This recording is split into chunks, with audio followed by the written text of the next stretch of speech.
You got a what? Some Coke or anything? No. I'll hold off on that. Okay. Hi, I'm Eva. Hi. How are you? I'm here. Hey, we really appreciate you coming up here with us. And Sure. if any time during this you need to stop and go to the bathroom, want a drink, Snacks. thing, just let me know, and Sure. we'll be happy to get you.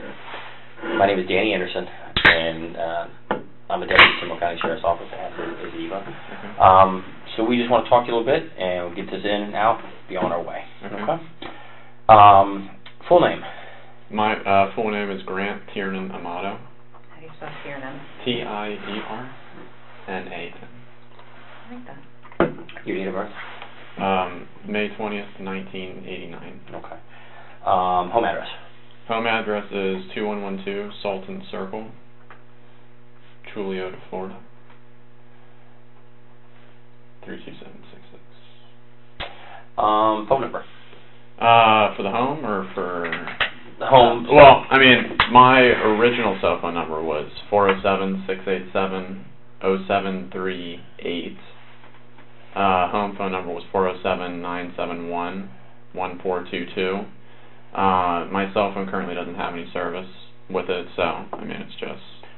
So you don't have you haven't moved to another number, just that one's no longer good? My dad had told me that when he disconnected my service that he also changed my phone number, so I don't know what the new phone number is, Gotcha. but, I mean, it's probably, like, you can probably still see it. Do you have the phone, or...? It was in my duffel bag. Oh, gotcha. Back there, yeah. Gotcha. Email. Do you have an email or anything if we need to... My main email is Giamato, all one word, all lowercase, Giamato Light, like a light bulb, @gmail.com. Education. I have a Bachelor's of Science in Nursing from UCF back in 2011. And that's my highest level. Okay. What is there any special nursing degree, what you do, or? I mean, I have like other certifications. But I mean, with that, like, I primarily worked in the hospital for, I think, 5 or 6 years. And then I was pursuing a Master's of Science in Nurse Anesthesia. That was back in 2015, I believe. Okay. But then I didn't complete that, and then I just went back to nursing. And then when this whole, like, wrongful accusation of the grand theft charge that I told you about in the car, when that happened, I stopped working at the hospital, and then that took, like... I don't think we talked about that in the car. Well, I was accused of grand theft of the third degree back in June of 2018. That, like, went on for 6 months, and during that time I obviously wasn't allowed to work because of it. And then... Where was that at? Florida Hospital South, the main one down in Orlando. Down on Orange Avenue? Rollins, that's where it is. Okay. Rollins. Okay. So when that happened, obviously I was dismissed from that job, and then I couldn't get another job because now you have an outstanding felony charge on your name. Sure. So then I got the attorney. It all went through, and then finally in December, they posted on the Orange County Clerk Courts or whatever website where your file is that there was no evidence ever presented. All the charges were dropped, and now I'm just in the process of expunging that from my records. Right. But because I can't keep just not working forever. Sure. And that was kind of a topic around the house was I need to get started here. Right. Who was your attorney for that? Lauren Lycum, Chapman Law Group. Okay. I think that one's based in Sarasota. Okay. So then. But they didn't really have to do anything. No, state attorney didn't file any charges. So. No, state attorney didn't file anything, and then she just presented that she was going to be my attorney, and that was the most work she ever had to do. Okay. And then I had been applying for jobs for the last couple weeks. I'd gotten like 3 or 4 callbacks, and then I went on a job interview yesterday for a home infusion nurse job. Where was that at? That was with Accredo. Is that like a staffing, or is that like a headhunter kind of job? No. That's like their actual company. It's God, why can I not remember the first name? It's something Scripps. Team Scripps.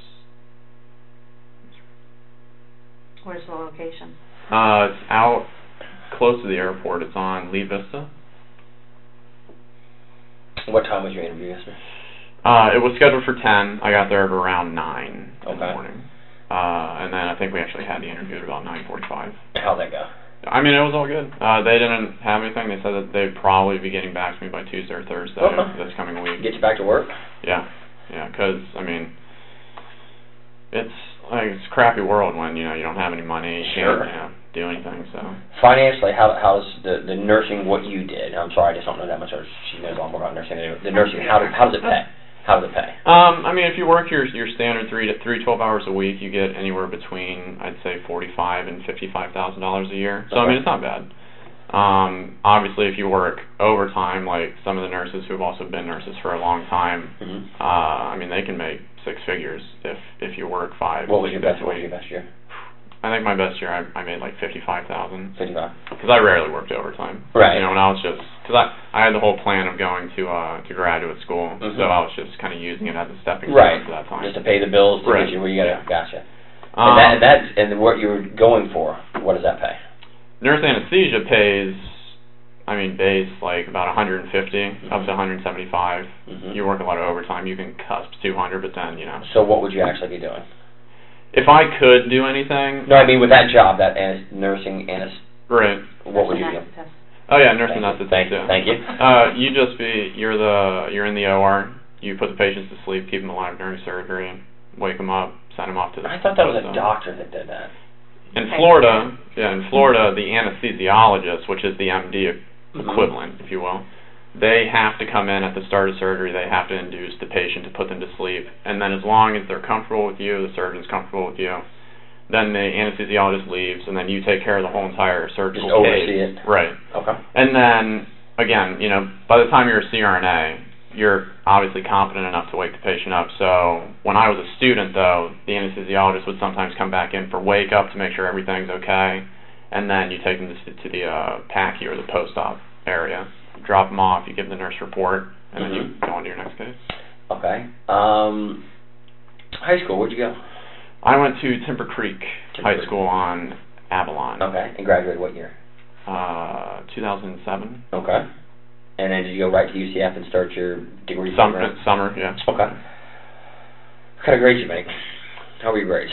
High school and the first 2 years of college, I was A, B, C.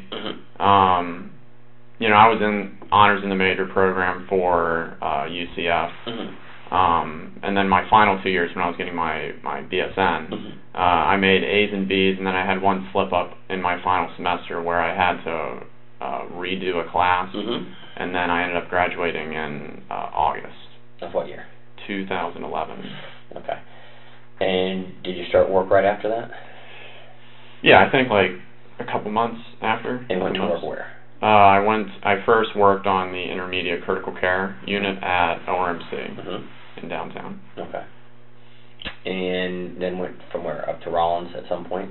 No, I went to I worked in the ICC there at that hospital, and then I worked in the multi-system ICU at that hospital. And then I applied for the graduate school in December, or I started going in January of 2014. Was that at Barry? That was at Barry University, yes, ma'am. Okay. Girlfriends? Girlfriends. I had, like, my high school sweetheart girlfriend for about 5 years. And then ever since then, no, like, official girlfriends, no flings or anything like that. Dates here and there? Dates occasionally, but, I mean, not really. Kind of focused on, like, just getting through the life goals that, you know, I wanted to achieve. And then, you have a bunch of school debt? I mean, not anything from UCF. I have about $100,000, I'd say, from my math when I was going to Barry. So that's the only school debt that I have right now. It kind of creeped back up when I wasn't working, so I had to go on to the deferred payments or whatever it's called until I get a job. What do you like to do? What do I like to do? I like to watch anime. Me and my brother kind of started doing that back 5 years ago, I'd say. He kind of got me into it. What is it? I'm sorry. Sorry. I don't know what it is. I mean... I thought you said MMA. I'm like, okay, and then when you started explaining to it, I mean, I guess heard it, I'm like, no. It's animated, it's like cartoons, I guess you could say, but it's Japanese cartoons, I guess is the best way to put it. So, it's not as... It's like the stories and whatnot and the way that the shows progress, it's not as childish as cartoons as you would think, like Powderpuff Girls and SpongeBob SquarePants and all that stuff. It's not like that. So it's adult-based. It's adult-based, yeah, you can put it that way, yeah. It's it can cover like slice of life where it's just comedies, it can get dramatic, romance, all those different things. Where would one watch this? You download it from the internet, and then you can just watch it at home, like on your computer. You can watch it on, you can watch it anywhere you have an internet. Is it in Japanese, or? It is in Japanese, and then they subtitle it, yeah. Do you speak Japanese? I was going to say, do you understand? I don't. I understand a few words. We actually just went to, me, my brother, and one of my friends, or I guess friends from high school, we went to Japan from December 1st to December 15th. Oh, wow. So we went because, and it was anime that kind of inspired us to want to go there. Was that your first time going? Yeah. First time actually ever. Who went? You and your brother and who? Our friend Jericho. He was originally a friend of my brother's back in high school, and then we all have kind of stayed close. How expensive was that trip? Plane tickets alone were like $1,400, and then I'd say it was probably about $10,000 total for like all the stays and whatnot. For each one of you? Yeah. Wow. It was 2 weeks. So. How'd you? You were there. Yeah. How'd you spend your time over there? God, we went to Tokyo for the first 4 days, and then we stayed there, and then we went to Kyoto for 2 days, and then I cannot remember all the names of the specific places, but then it was like 1 day stays at ryokans, which are like guest houses or inns. How's food? Food is great. We were too scared to actually go into like the shops, right. like the side shops, because all in Japanese, they all know what they're doing, and we don't want to like say it wrong or do whatever, like impose. So we actually survived a lot at night on just like food that you get from 7-Eleven, because over there it's called 7 and I, but it's like the 7-Eleven symbol, so it's the same exact thing, and it's got way better food than what like the 7-Elevens that we have here. So we would go back? Oh yeah, we would go back. Really? Yeah, I think we were actually planning on going back November of this year. In fact, how long have you been out of work? I've been out of work for 6 months, since June. How did you pay? That's a lot of money for to be out of work. My brother. Oh, yeah. Yeah, my brother. What does he do? He's the CRNA. What is it? Sorry, the certified registered nurse anesthetist. Okay, so we were both in the program together. Okay. And then he was able to finish, and then I did not. So he was making good money. Yeah. Was he making that 150, 100? He was working. Was working a lot. I don't know if he was. I think he was cusping a lot of overtime, not scheduled, but like it's just kind of what happens. But yeah, he was moving along. What do you think he made his best year? God, he showed me, because he was he was complaining about how like his taxes alone were like the annual income of like a nurse. And I think when he showed me before like it had all ended, like before his pay year had ended, that he was already up to like 166, but that was like after I think the $60,000 or $40,000 already came out. I can't remember. That was after it? Yeah, I think so. So he made more than 160? That was take home. Yeah. Wow. So we definitely picked the wrong job. I should have stayed in nursing. Yeah, definitely. So he just paid for your trip to go, since you're both into this. Right. Yeah. Okay. Jericho, what's he do?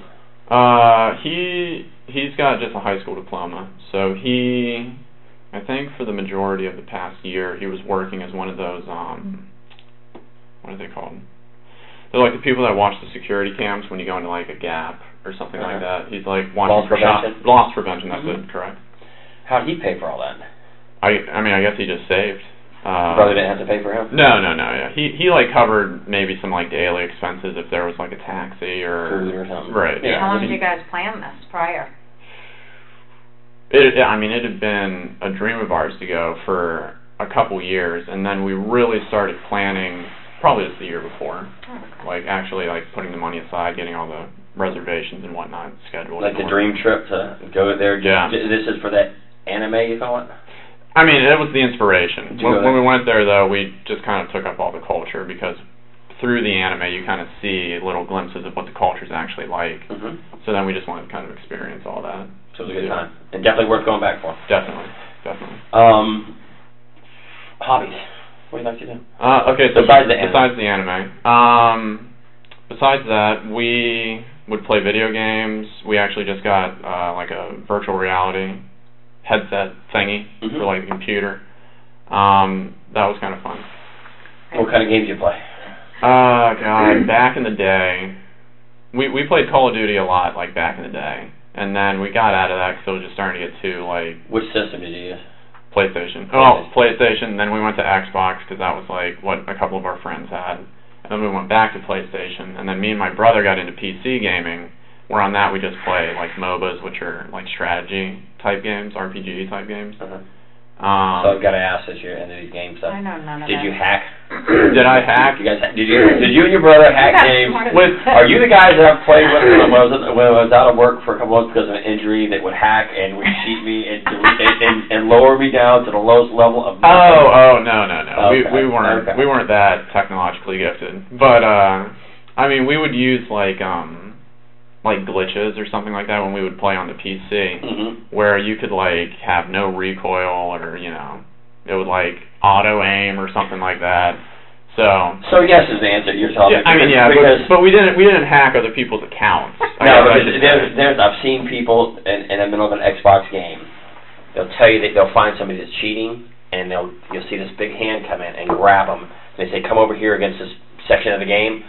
And the guy's splatted against the wall, and they just stand there and they shoot him, he dies, and he comes right back there. Oh, gee. You're not one of those guys. No, okay. I don't even All right. Fortunately, Because we're fixing to have a big problem because you probably got me before. So you guys play a lot of the PC games then? Yeah, we started getting into PC games primarily. I haven't turned on my PlayStation in months. I think the only other game that we really played was Fortnite, but then that was starting to get to like. That's a big deal right now. Man, yeah. The younger kids are all over it. generation. And actually, yeah, during the time that I was that I wasn't working as a nurse, I tried to do the whole Twitch streaming thing. What is that? I'm sorry. No. We're kind of old where you have to explain a lot of this to us. With Twitch, it's you got your mic and then you have your face cam, and then basically people are just watching you play whatever game you're going to say that you're playing. Okay. And then they can donate, they can subscribe to you, which then you get like a monthly payment. Did you have anybody doing that for you? I had I think I was up to like 30 something subscribers. And what would you charge them to? With subscriptions, there's 4 tiers of it. Tier 1 is just $5. So right when you see that you blank subscribe to it, you get $5. Is that monthly or just total? Actually, Twitch pays you every 45 days because you're like an independent, self-employed or something. No, but saying with their account, though, they subscribe to you. Would it be for a 30-day period? Or Yes. So every 30 days, they owe you another $5. If they resubscribe. Right. Yeah. So then there was that. Tier 2 was like $10. Tier 3 was $15. Then if somebody tier 4'd, it was $24, I think. And what does that get you for? All that the higher tiers do is they give you like more emotes, like little things you can put in chat, so that when you're playing, everybody who's in your room can chat about what you're doing or anything random. And then donations can range from 1 cent up to however high a person. So what were you making off of Twitch a month? Nothing really significant. It was like. So you said about 30 people at one time subscribe to you. So a minimum what? $150. $150, and then a few donations. But primarily, I guess just keeping myself busy, doing something. There's a lot of money in this. Now, are these adults doing this or kids? They're in their early 20s. There's thousands and thousands of streamers who do that on Twitch, but there's maybe like 5 that make 6 figures, and then like the 2 most prominent ones are Ninja and Tim the Tatman, and they both play Fortnite. Like Ninja, I think makes $300,000 a month from just doing 300 grand? Yeah. And where's he at? Like, where does he live? No, U.S., Japan, somewhere. Oh, yeah, he's U.S. I think he lives up by Chicago or something like that. But he's only 24. I'm so oblivious to all this computer stuff. No, we played Atari when I was younger. Atari, yeah, nice retro gaming. Or Pong. Pong, yeah. Pong. First one. So you do that, and so you got a lot of computer knowledge. A good amount, yeah. I mean, more than the average person. Yeah. I'm computer savvy. Yeah. You have a computer at home? Good computer? I have a gaming PC up in my room. And then there's another gaming PC downstairs that we just built for the VR specifically. You guys build it? Yeah. And then, but I mean, yeah, even for, like my gaming PC, like we would buy all the parts and then we would put it together our own little way. What would a good one cost you?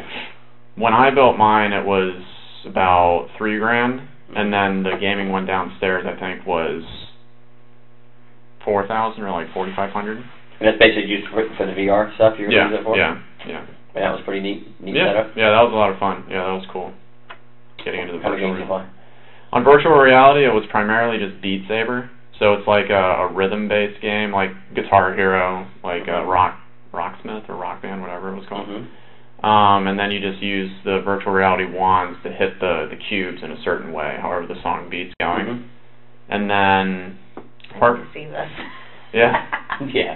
from that, we really didn't get into too many other games yet, because we were kind of just focused on Beat Saber. But I think we had downloaded a few other where it's just like you're going through like a world and you can interact with the world or something like that. What other hobbies do you have? Besides that, a number of years ago, like me and my brother were actually like gun enthusiasts, and you know we did it wrong, where we did it all during when the season was like high, so everything cost so much money. During hunting season? Yeah, I guess so. I mean, unfortunately, we don't hunt or anything like that. But we would go like clay shooting. Where'd you go? Primarily the place we went to is Quail Creek Plantation. Where's that at? Like I was telling you in the car, I don't remember the... No, is it local or is it... It's like an hour and a half away from here. You know what county it's in or city? Quail Creek Plantation. The only place I know, gun range I really know, I mean, that you'll do stuff like that is out in Geneva. There's one in Geneva, right? Yeah, I think there's one out there. I mean, that might be where it is, but I don't remember the city specifically. But we would do the clay shooting, and then we were part of the Volusia County gun and shooting gun club or something. Yeah, whatever it was called. But that was like 2 years ago. The only thing that we really kept up with was clay shooting. But even that, I don't think we've done that for like 8 months or something. What were you shooting? What was your gun for that? What was you like? Me and my brother both got the Benelli, like long Super Magnum, Supernova, I think it is? Supernova. That's what it is. We both had those, and then during the time where like I was struggling, like in this last 6 months, I mean, I sold all of my guns. What'd you have? What did I have? You had a little gun collection going? I did. I had about 4 ARs. They were all just where you would buy like the different parts again, kind of like with the PC, and then just put them all together. Because I'm not gun like that. Why so many ARs? I mean, again, we were just like an enthusiast for wanting to build our own things and just kind of seeing what we could come up with. Were you building stuff, or you buy them already made? We would buy the specific parts and then have them sent to the gun clubs or whatever, so that you could pick them up. And then we put them all together. You guys build them yourself? Didn't have nobody doing it for you? No. Yeah. So you had 4 ARs. What'd you have? What else you have? Besides that, I had Benelli M4 shotgun. Yeah. Tactical shotgun. Tactical shotgun. What were you using that for?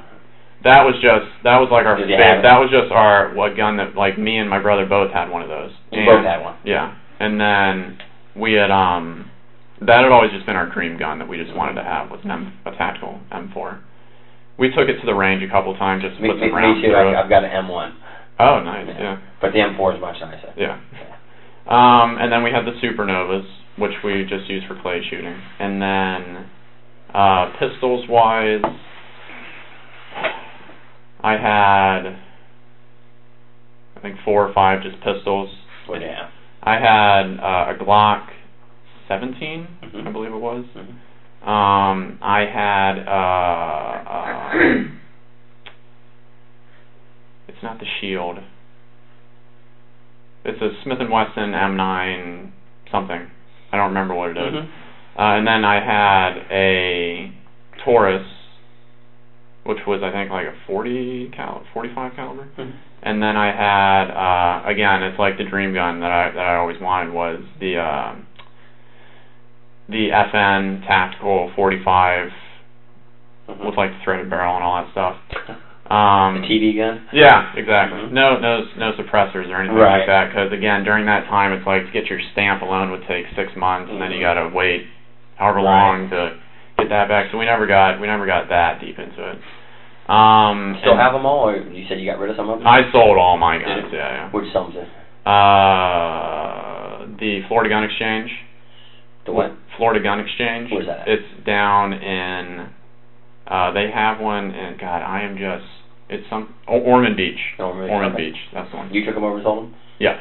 Sold them all at one time, or? No. Just kind of because I didn't want to go in with too many. Right. Then I felt like they'd look at you like, who's this guy with all these guns? Yeah, or they would like cut me a lower deal because I was giving them like a whole bunch. What'd you get for the ARs?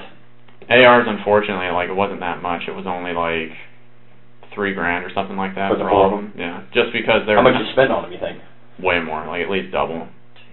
Because again, we bought them during the height of the season, and then I'm selling apparently where it's like not a good season to sell. And they told me that if they're not just like companies that I can't even think of one, like companies that make their own, and they're just like a fool, like this whole gun is all by this company or whatever.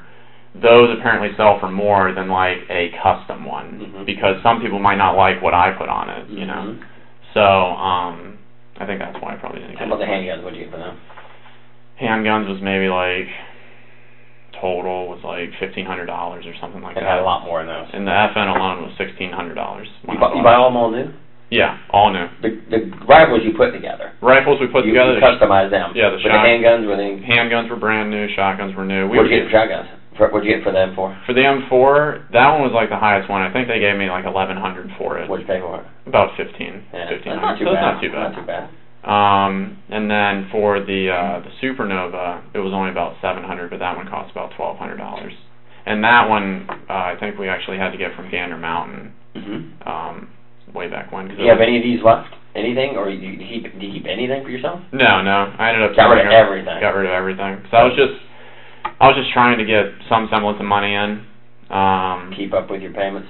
Keep up with my payments, but also because like the whole trip was coming down the line. You know, my brother had to like foot the bill to get the attorney. So you know, it's like there was a lot of stuff. What did you pay the attorney, you know, man? I think it was $8,000 for the holding the attorney. Retainer? Like, retainer fee. And basically she had to do nothing. She had to do nothing, and he got like annoyed because he apparently wasn't told that it was non-refundable. But I know that I told him because like I had to send in the documents signing it saying this is non-refundable. I've known of any attorney that takes a retainer that ever gives you anything back. Yeah. So I didn't. To hire me, that's what it's going to cost. Yeah, he didn't get anything back from that, unfortunately, and she ended up, I think, only going through about 3,000 of it. So, because what was it? I think 5,000 was for the criminal case, and then 3,000 was for the other case if it had to go to the Department of Health. Which that never had to happen, so that 3,000 is just. So your nursing certificate is still good. Free, clear, and active. It's always been clear and active. It's just the quintessential. You go to that background check, and then they'll see an outstanding thing. Even though I have the paperwork now saying everything's been dropped, he's in the process of expunging his records. Did you have to go in front of the board or anything? No, I didn't have to go before the judge because when. I'm saying board of nursing. Oh no. With any of this. No. That's good.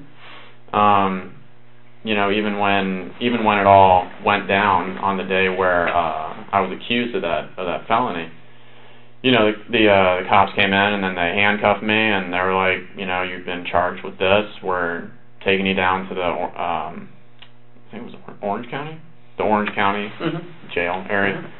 You know, I had to have the picture taken and stay in the sitting area where they process you all and everything like that. And you know, I'm using the phones on the cord, you know, trying to just pass around the phone, and I'm surrounded by all these guys who are talking about, you know, who are real criminals. Yeah. Who are real criminals. And the first person I call is my dad. My brother. And what is your brother's name? Cody. Okay. Sorry.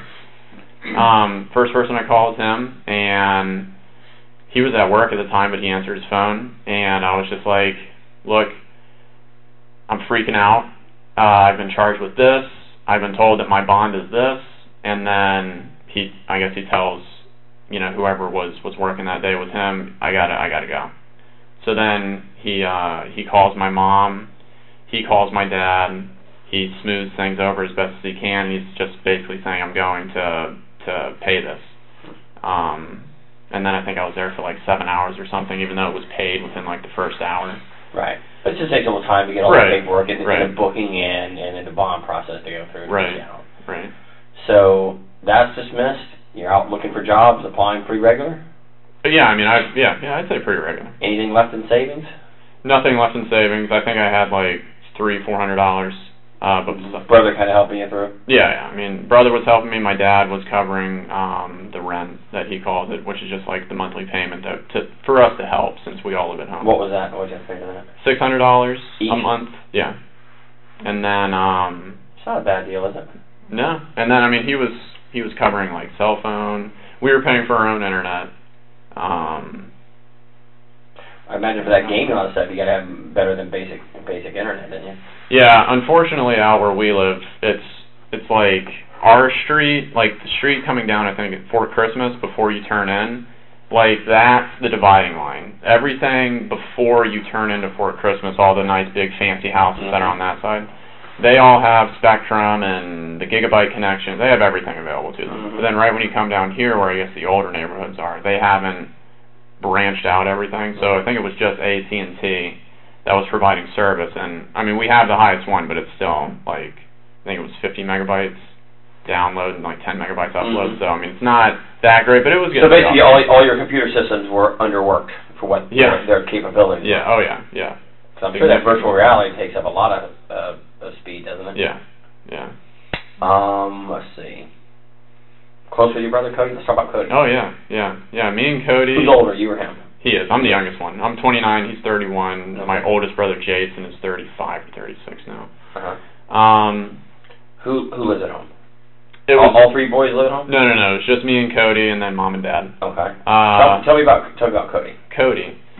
Let's see. Me and Cody had the quintessential rough, like, fighting each other and whatnot when we were younger. The love-hate, typical siblings. But then I would say, like, my junior year of high school, we were all on the weightlifting team together. That's where I got to know a lot of, like, his guy friends. And, you know, we stopped, like, arguing at that point. And then we all, you know, we decided to go to nursing school together. We decided to go to the nurse anesthesia school together. I mean, we did everything together. I mean, Who was the better student?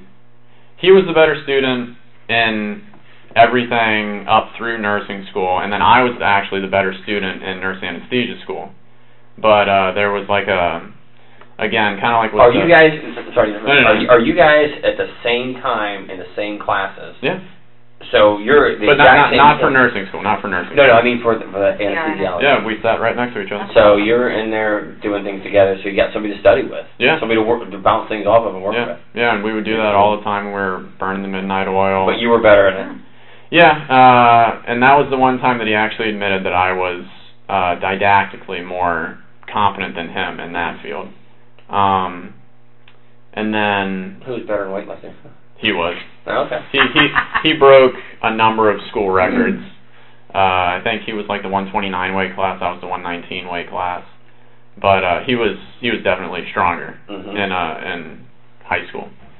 And then but yeah, we were close. I mean like bonded, you know. I don't really know how else to really say it. It was a lot of people thought that it was weird because we did everything together and because we were so close, but yeah, I mean... Yeah, a lot of people understand the bond of brothers, though. Yeah. The true bond if you're close with your brother. And I mean, during like this whole time, I mean, kind of like with just a few examples I've given you, he'd take care of everything for me. Always there for you. Yeah. Always there to support you. Always there. Fight with you 1 minute, but make sure that you were not stuck in jail for some silly charge. Right. The nice. And, yeah, I mean, he's always been there for me. So, with my oldest brother Jason, not so much, just because he was adopted to begin with, and then... He was adopted by who? My dad. He was my mom's son. Was your mom married before your dad? No. Just had him. Right. Okay.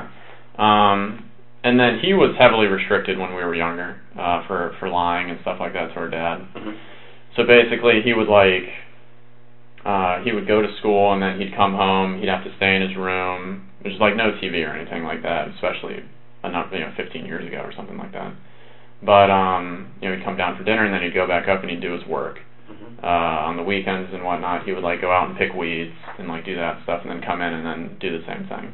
So unfortunately, me and Cody never really got to interact with Jason, the oldest brother, a whole lot. But I mean, Jason's been like, I think he's one of the most genuine people that you'd ever meet. Cody's definitely one you're way closer with. Yeah, hands down. Go on vacations. He's helping with bills, helping with the legal issues. Right, and I mean, studied together. We did everything together, connected at the hip. Ever any issues really with him? No, like I was saying, during this last 6 months, it had been a very trying time. Financially, trying to get the job thing going, worrying about this whole what's going to happen with this legal stuff. Mm-hmm. But like even through it all, I mean, he would like have his moments where he would get extremely upset. He never gets violent, I guess you could say. But like at one point he got so upset that he like pushed a cabinet and then it like dented into the wall. So he'll like lose his temper, kind of like my dad, but at least with me, he's always been like where he's there for me. Like whatever it takes, regardless of what's happening, I'm gonna take care of it for you. And I mean, over like the last 6 months, I mean it's been sad for me because like I see everything that like he's doing, and like I can't be like how I've always been with him, where I'm helping out too, or I can do something for you. Right. Where we're kind of on the same playing field. I know that you make more money than me and all that kind of stuff, but it's like, we can do the stuff together. You don't have to pay for my dinner. When we go out with the guys, you don't have to pay for the trip. It's just, I couldn't help relieve his stress, I guess, as well as I always used to. But it's also the camaraderie there. You got your brother to go do stuff with. Right. But then, I mean, I know for me, I had been bummed out just because, like, I've been out of work. My whole life it's been school, work, school, back to work, and then that's it. Sacrificed all my 20s. I never went tailgating or anything like that. Do you have any issues with depression over all the legal issues and beyond? I would say that I was depressed, but I'd always put on the happy face for like my brother and whatnot. How would you deal with the depression? I talk to God. I try and just rationalize it in my head that I haven't heard anything from this attorney in 5 months, 6 months. I mean, you'd think that if it was something so severe that you would have heard about it by now. So I was just trying to rationalize to myself that hopefully this can all get taken care of, and then I can get back. I was looking towards the future. Like then I can do like what I'm doing now, where applying, everybody likes me when they talk to me and they look at my resume and they see all my experience, and then just waiting for if I get the call back. Well, you got, of course, I'm sure you know this. You've got that little blemish.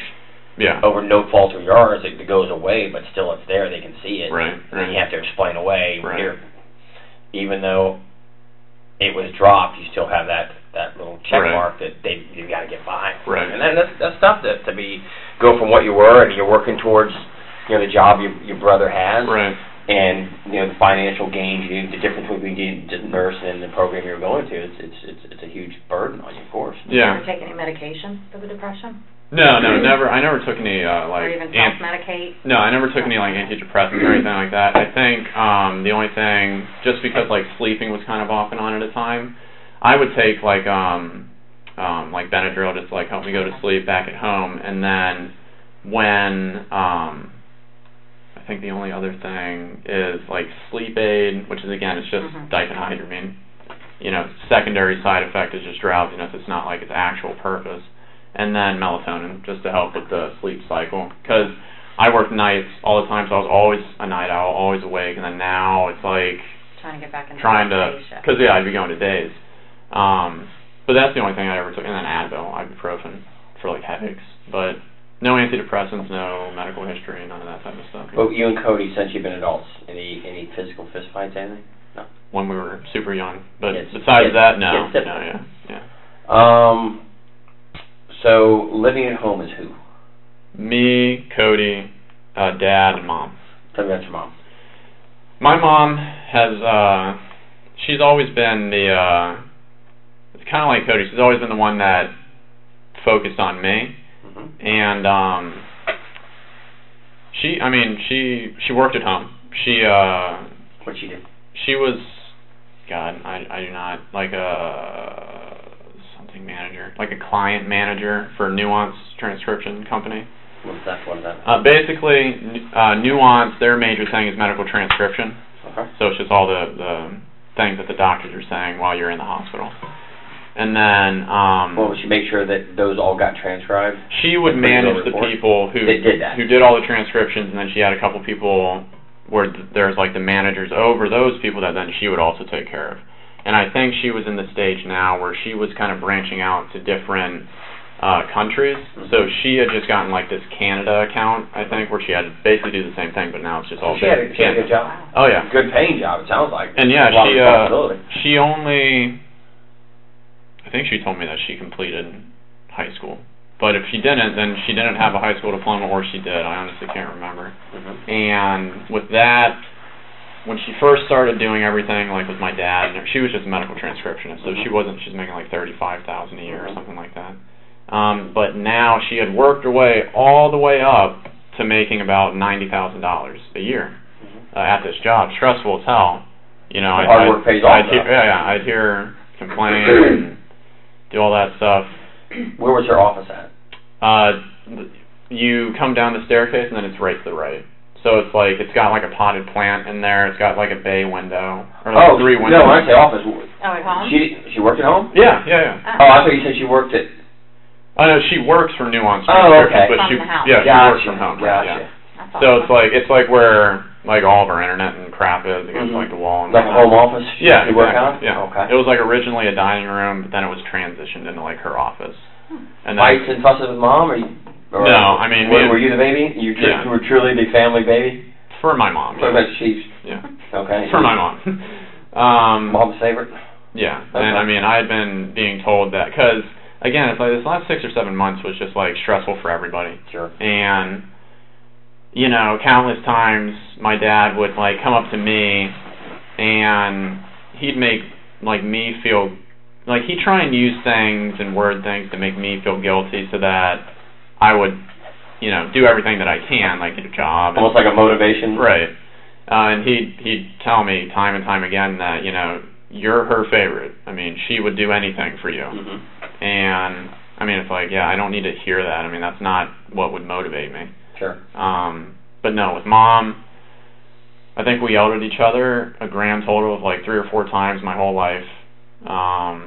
I've never like yelled at her for anything, because I mean, she's never done anything wrong. She's always been the one who's stood by you. Stood by me, but tried to, you know, even during our early childhood when it was really rough with our dad. Mm-hmm. Why is that?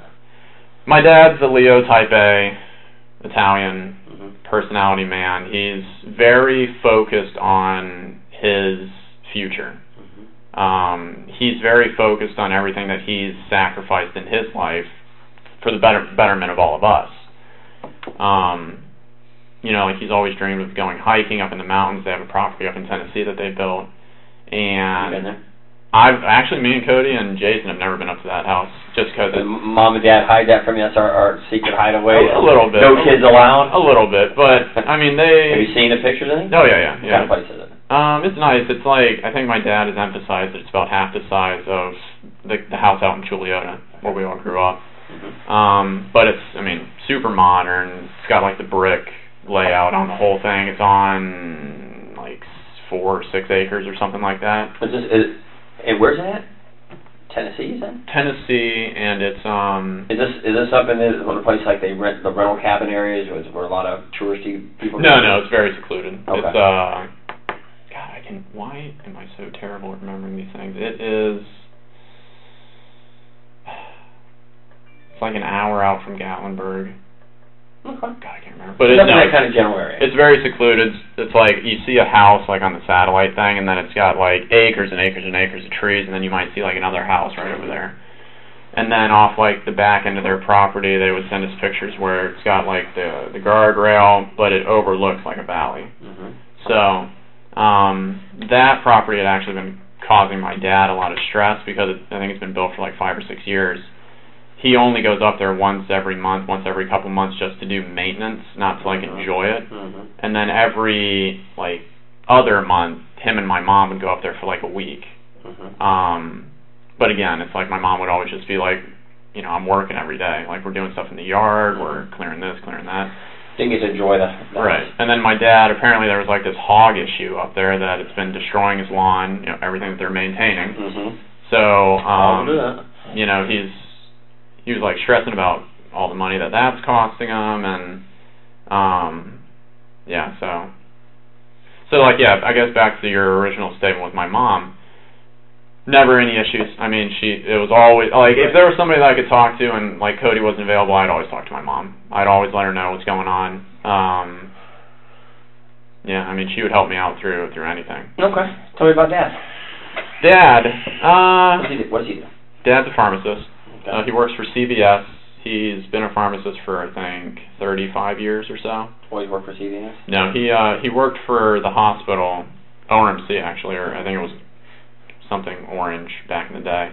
But he worked for ORMC for about 15 years, and then he worked with Home Infusion with Ambient Healthcare for like 11 years or 13 years. Mm-hmm. And then he finally got into the sales one with CVS. What do you mean? Where he like sits in a cubicle, and then he's got the headphone on, and then if somebody calls in, he just like tells them what they have to do, like pharmacy-wise. So other pharmacists? Retail pharmacy. So he wouldn't go to like the CVS's that you see on the side of the road. He was at like Caremark or something like that, which is owned by CVS. Mm-hmm. It's like 650 employees. He'd tell me about like how it's a bunch of pharmacists doing the same thing like he's doing. Basically talking to other pharmacists? Talking to other pharmacists, talking to doctors, talking to patients. Gotcha. Patients for like their home health care stuff that they have, and they just call into the 24-hour pharmacist. And then, you know, they help them through with whatever they're going to do. Did you like that job better than being in a CSA? No, he hated it. He tried, because he was fired from, and then he was, like, IV home infusion with Florida Hospital's home infusion group for only about 2 or 3 years. He was fired from that for being, like, I guess, to not, like, soft, but like an asshole, because he would like his manager or something was this like young woman, and then she was giving him crap, and then he's like, I've been a pharmacist for this many years, like and you're younger than, it's like I don't have to listen to you, you know. Right. So I guess he blew up one day when he was down at work, and then because of that he ended up getting fired, and then he was out of work for about 3 months, and then he was trying to get back into the hospital system, trying to do home infusion again. Mm-hmm. But because of how old he is, and because he has an RPH degree, which was the original pharmacist degree, he doesn't have the new PharmD. He just bug issue up there that it's been destroying his lawn, you know, everything that they're maintaining. Mm-hmm. So, you know, he was like stressing about all the money that that's costing him, and yeah, so like, yeah, I guess back to your original statement with my mom. Never any issues. I mean, it was always, like, if there was somebody that I could talk to and, like, Cody wasn't available, I'd always talk to my mom. I'd always let her know what's going on. Yeah, I mean, she would help me out through anything. Okay. Tell me about Dad. Dad, what does he do? Dad's a pharmacist. Okay. He works for CVS. He's been a pharmacist for, I think, 35 years or so. Always worked for CVS? No, he worked for the hospital, ORMC, actually, or I think it was something orange back in the day. But he worked for ORMC for about 15 years, and then he worked with Home Infusion with Ambient Healthcare for like 11 years or 13 years. Mm-hmm. And then he finally got into the sales one with CVS. What do you mean? Where he like sits in a cubicle, and then he's got the headphone on, and then if somebody calls in, he just like tells them what they have to do, like pharmacy-wise. So talking to other pharmacists? Retail pharmacy. So he wouldn't go to like the CVS's that you see on the side of the road. He was at like Caremark or something like that, which is owned by CVS. It's like 650 employees. He told me about like how it's a bunch of pharmacists doing the same thing he's doing. Basically talking to other pharmacists? Talking to other pharmacists, talking to doctors, talking to patients. Gotcha. Patients for like their home health care stuff that they have, and they just call into the 24-hour pharmacist, and then they help them through with whatever they got. Did you like that job better than being in a CSA? No, he hated it. He tried because he was fired from and then he was like IV home infusion with Florida Hospital's home infusion group for only about 2 or 3 years. He was fired from that for being, like, I guess, to not, like, soft, but like an asshole, because he would, like his manager or something was this, like, young woman, and then she was giving him crap, and then he's like, I've been a pharmacist for this many years, like, and you're younger than me, it's like, I don't have to listen to you, you know? Right. So I guess he blew up one day when he was down at work, and then because of that, he ended up getting fired, and then he was out of work for about 3 months. And then he was trying to get back into the hospital system, trying to do home infusion again. But because of how old he is, and because he has an RPH degree, which was the original pharmacist degree, he doesn't have the new PharmD, he just wasn't able to get back into the avenue that he wanted to. So that's why he was forced, basically, to go to retail. So, but, I mean, he'd tell me every day or every week that, he hates it. He's just trying to get to that retirement earmark so that he can stop. Because when he goes up to Tennessee, he doesn't want to get recertified in Tennessee and even work part-time like what his dad does. What do you mean? What does his dad do? His dad's also a pharmacist, but he originally lived in Florida, and then now he lives in South Carolina. And he just works part-time as a pharmacist, but he got the whole recertification, so he could keep doing that. Right. Dad make good money? I think he would tell me that he makes like between $110,000 and $120,000 a year. Not bad money. So yeah, it's not bad. Well, so I'm sure him and Mom are both happy to see, that both of you going to that program. Right. You can make more. You always want your child to do better than you. Right, and I mean, that was what my dad always emphasized. When we were younger, going through grade school and high school and college, we were heavily restricted, but we were allowed to do some things. Like, it wasn't like Jason's situation where he was just like the door's locked, you're staying in there type thing. And who was that? Who was keeping? Who was the disciplinarian in the family? My dad. And was he the one that decided Jason stays locked in? Yeah. What did Mom think about that? Mom didn't approve of it, obviously, but back in that time, my dad was a very, angry, violent type person. Overbearing. He would push my mom, and one instance, it was getting to that age where me and Cody were kind of getting old enough to maybe be able to do something if she needed our help. And I remember her and my dad were in their room, which if you go down the stairs, it's right there to the left. We heard our mom yell that he's hurting me, and then me and Cody run downstairs, and we go into the room, and then we're trying to get our dad off of our mom, and then my dad elbows back, and that's when my nose has got its little bridge right there. But I mean, that's how he was, spankings with a 2x4, baseball practice, it'd be 4 or 5 hours, and he's hurling the ball as fast as an adult can, and we're 7th to 8th grade trying to catch this stuff. Yeah, I mean, definitely very overbearing, but he would always rationalize that he's just trying to secure our future. Violent towards the family? Violent towards my mom and towards me, never to and towards Jason, but never to Cody. Why? I mean, Cody his favorite? Yeah. I mean, 3 boys? Yeah. And with that, I mean, I could kind of see it, but Cody also never really made any mistakes. He did a few things wrong. He lied a few times. He cost my dad some money a few times, but he was never a repeat offender, I guess you could say, whereas me and Jason, you know, we had that difficulty where it's like, okay, we got a C or we got a D on something, and I just don't want to tell Dad about it. Sure. But then he would find out, and then, you know. Dad ever abuse you? When we were younger. How so? Spankings with like a 2x4, and then, you know, he'd use like I mean, it was like a 2x4 that was fashioned into a paddle called the lightning rod, I think is what it was called. No, he broke it on me. I'd be sorry. I would probably take it was my dad, take it out and burn it. Yeah. So he didn't have it anymore. But yeah, he would you know, he'd do that, and then he'd push you around. Like he wouldn't punch you. He wouldn't bruise you. Slap you? He never slapped me, but I guess I should say the only place that I ever got bruised was on my butt from being spanked. Belittle you? He would belittle me when I was younger, but again. How long since you've been out of work?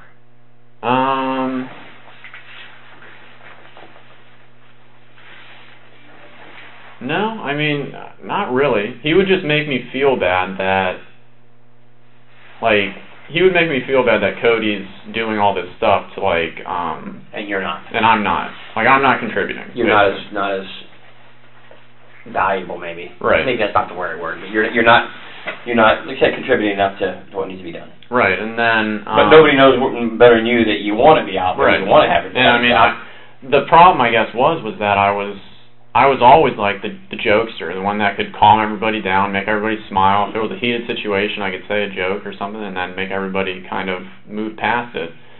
And I was just in the point where it's like, you know, I'm hearing, you know, all this stuff from Dad. I'm seeing how much Cody's helping me. You know, Mom's stressed out with her job. And it's like I'm not doing anything.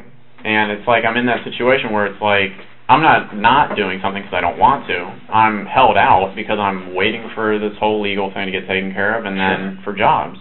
We've been talking for a while. Need to stretch your legs to go to the bathroom or anything real quick? I mean, I'm good. Yeah. Okay. 12 hours a day working as a nurse. I'm used to sitting or standing. Take advantage of it. That's why I said I want to make sure that if you do, we take those breaks. And sometimes it's time to collect your thoughts because, you know, just sitting talking. Right. Thinking about what you're saying.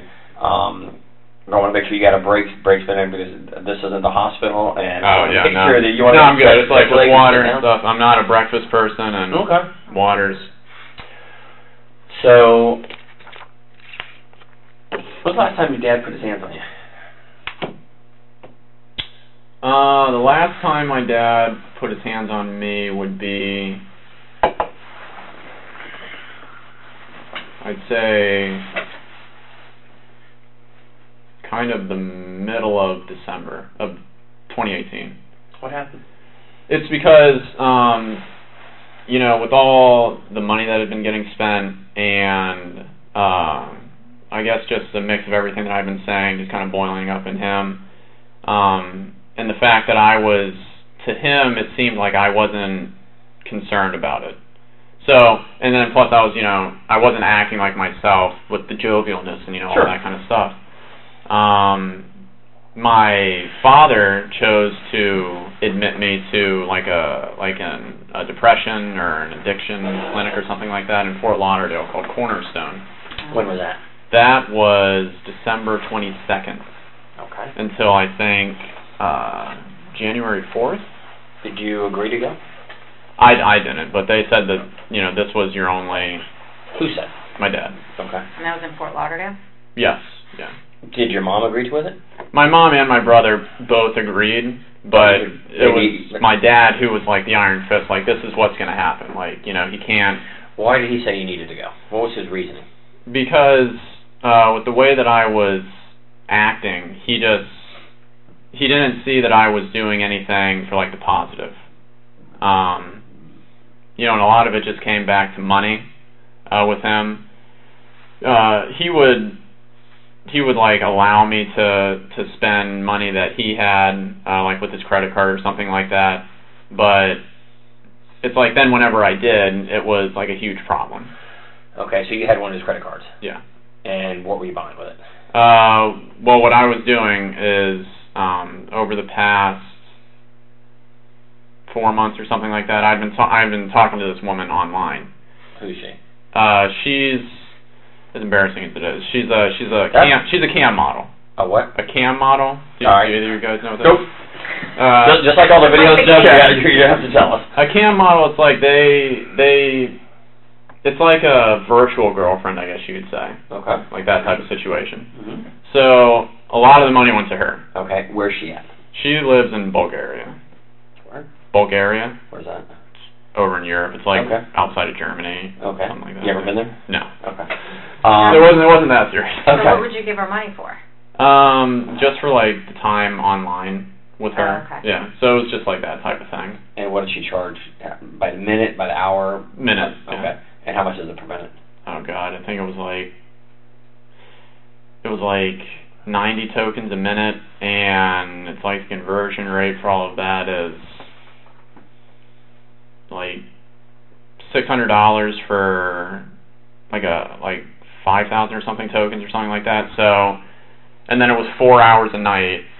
So I mean that's basically just where all the costs went to, was you pay real money for the tokens, then you use the company's digital currency for that. So you do that, and when did you meet her?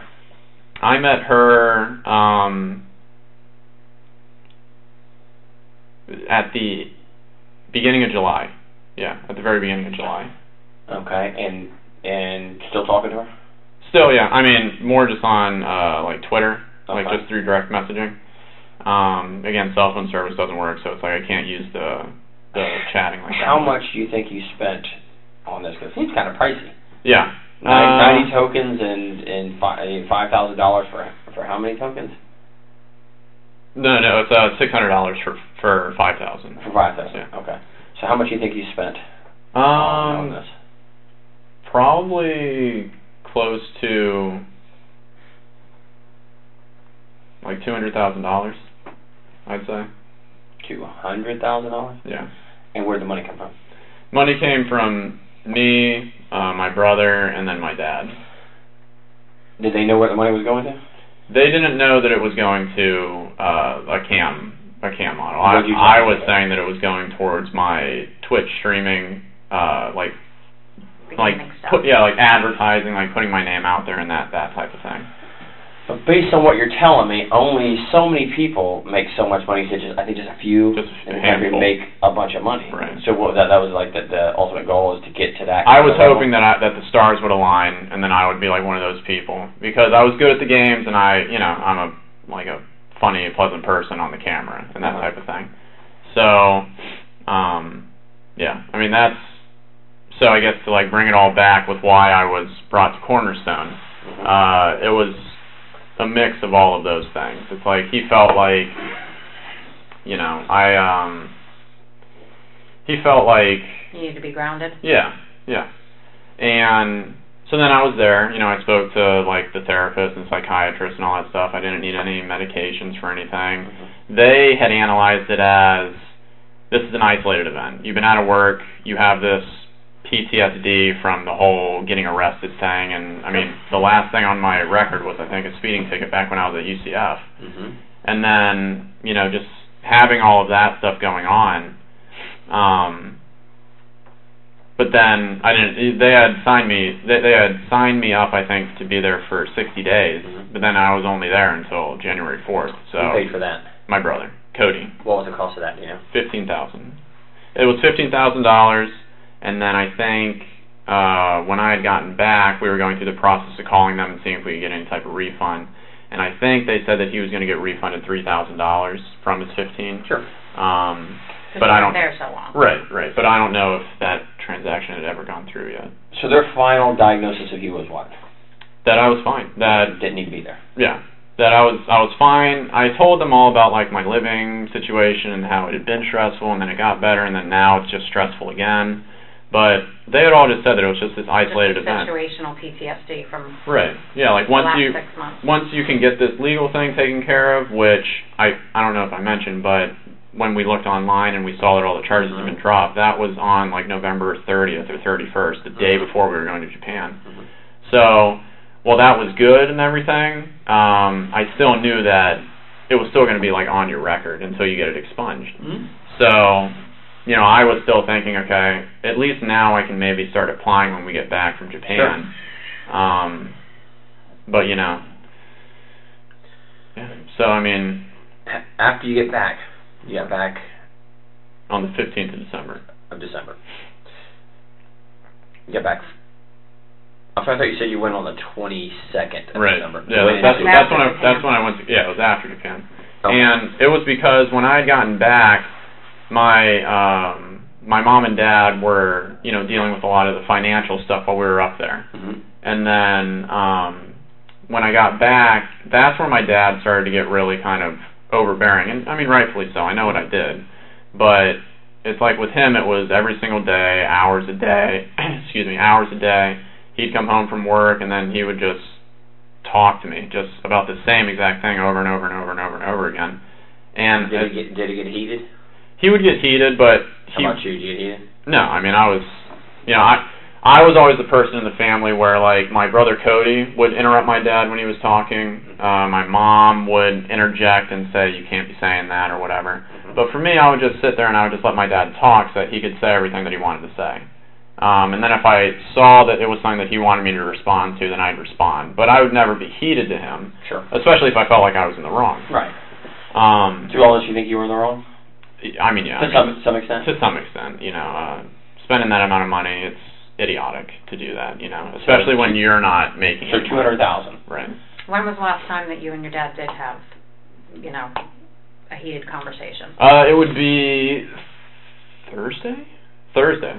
Because one of his rules was that I wasn't allowed to talk to the woman anymore that I had been talking to. But I guess you could say behind the scenes, my mom would let me talk to her through her cell phone using Twitter. And, she would tell me, like, look, you have to keep it just basic, because if you say anything or if you entice anything or do anything like that, it might lead her to say something to, like, my dad or something like that. Because, how would she get in touch with him? Because apparently when I was in Cornerstone, my dad told her, because he had, like, hacked my computer or something like that, and then he found everything. He's an electronics guy like you and your brother? Except he's more of that, like, hacking level, like, able to do all that stuff. So he had found, like, just the stuff that was related to her. Mm-hmm.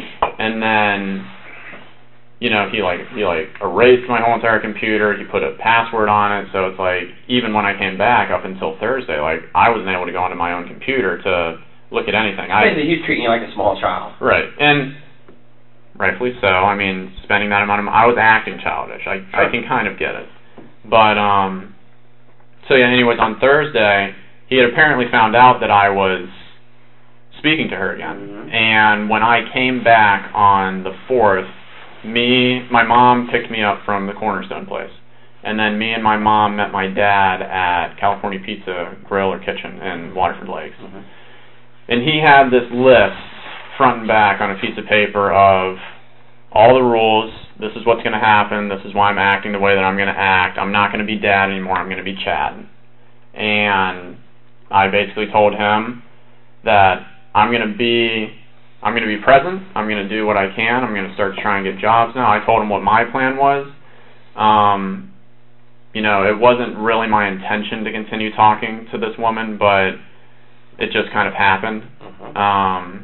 And then because there was, like, that emotional connection, I guess you could say, between her and me, like, I like, it felt like a relationship, I didn't want to just stop cold turkey on it.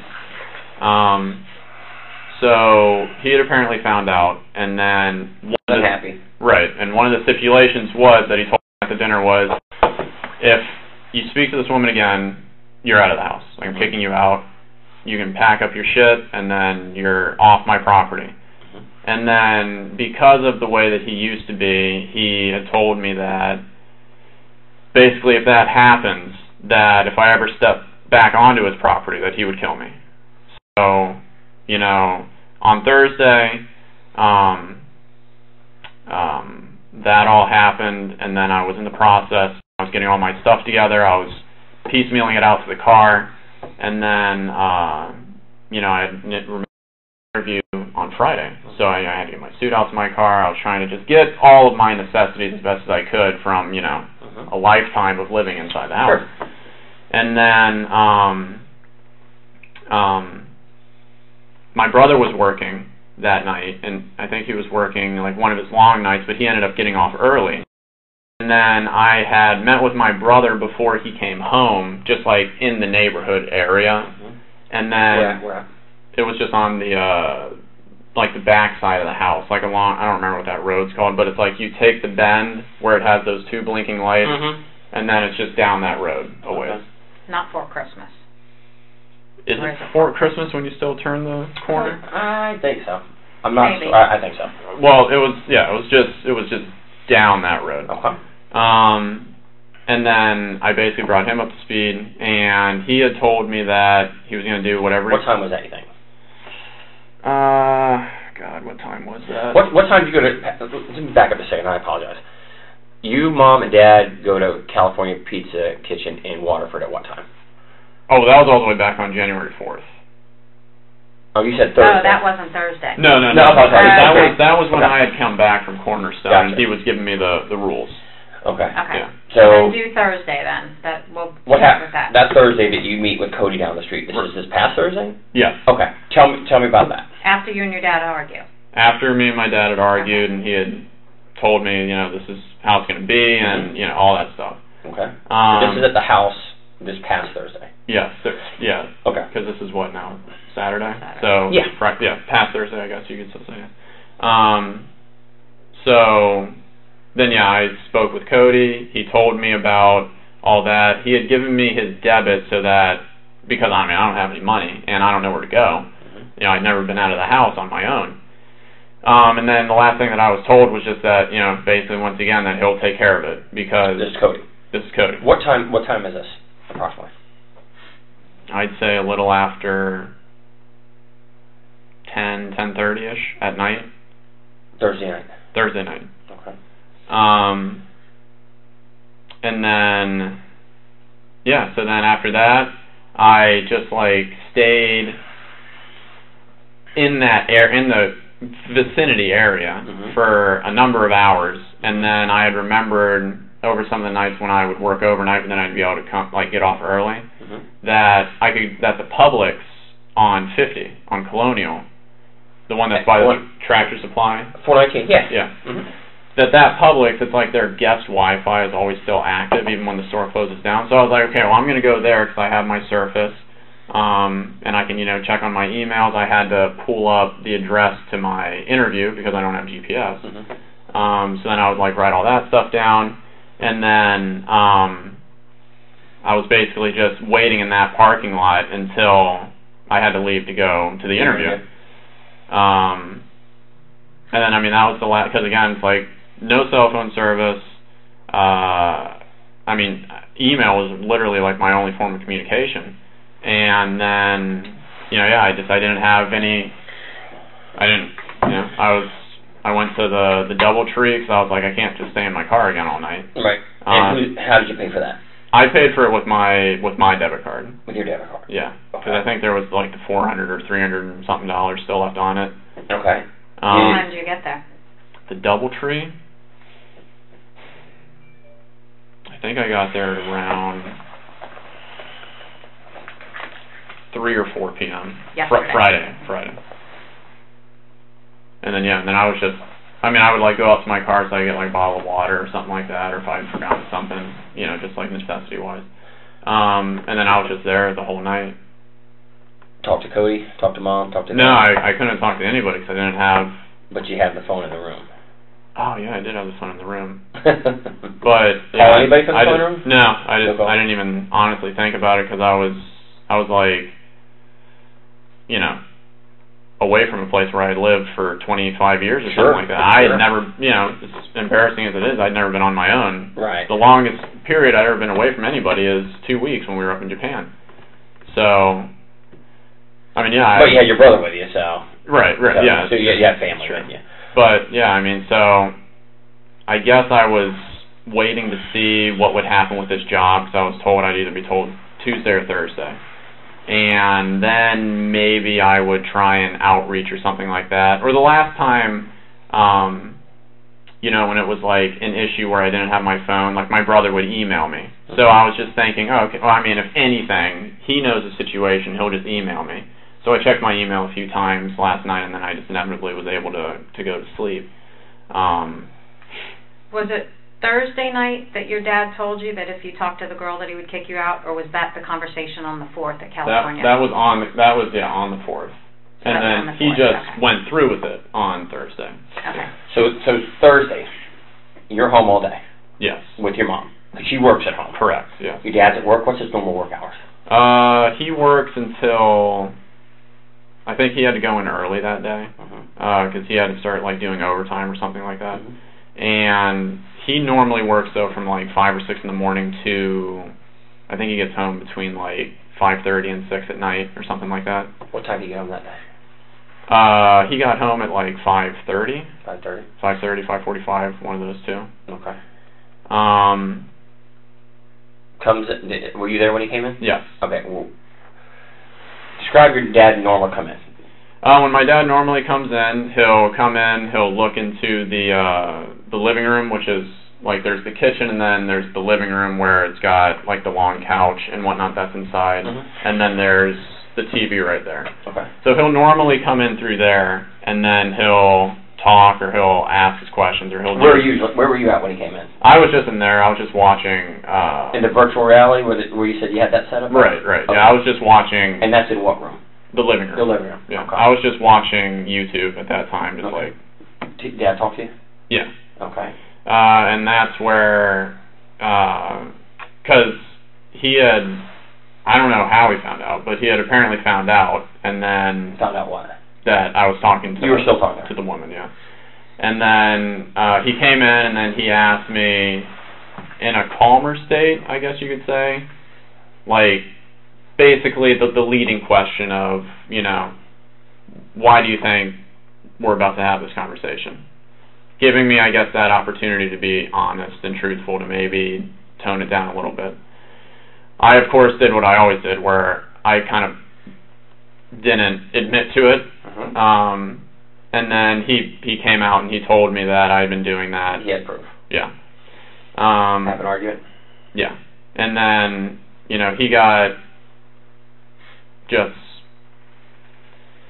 He had kind of reverted back to the way that he was when we were younger, where, you know, he kind of, you know, pulled me up from the couch, and then he was yelling at me to pack my shit up and just get out of the house.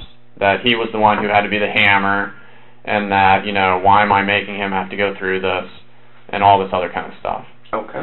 So, you know, basically I had... So he's becoming violent. I mean, like the way you described it when you and Cody were kids. Right. What did he do? Like I said, he pulled me up from the couch just by, like, the shirt that I was wearing. And then, you know, after that, he was basically just having that yelling where it was kind of like cracking. You know, like his voice would either crack or he was basically just yelling at that point and monitoring. Where's your mom? My mom was in her office. Okay. Because... and I'm sorry to cut you off.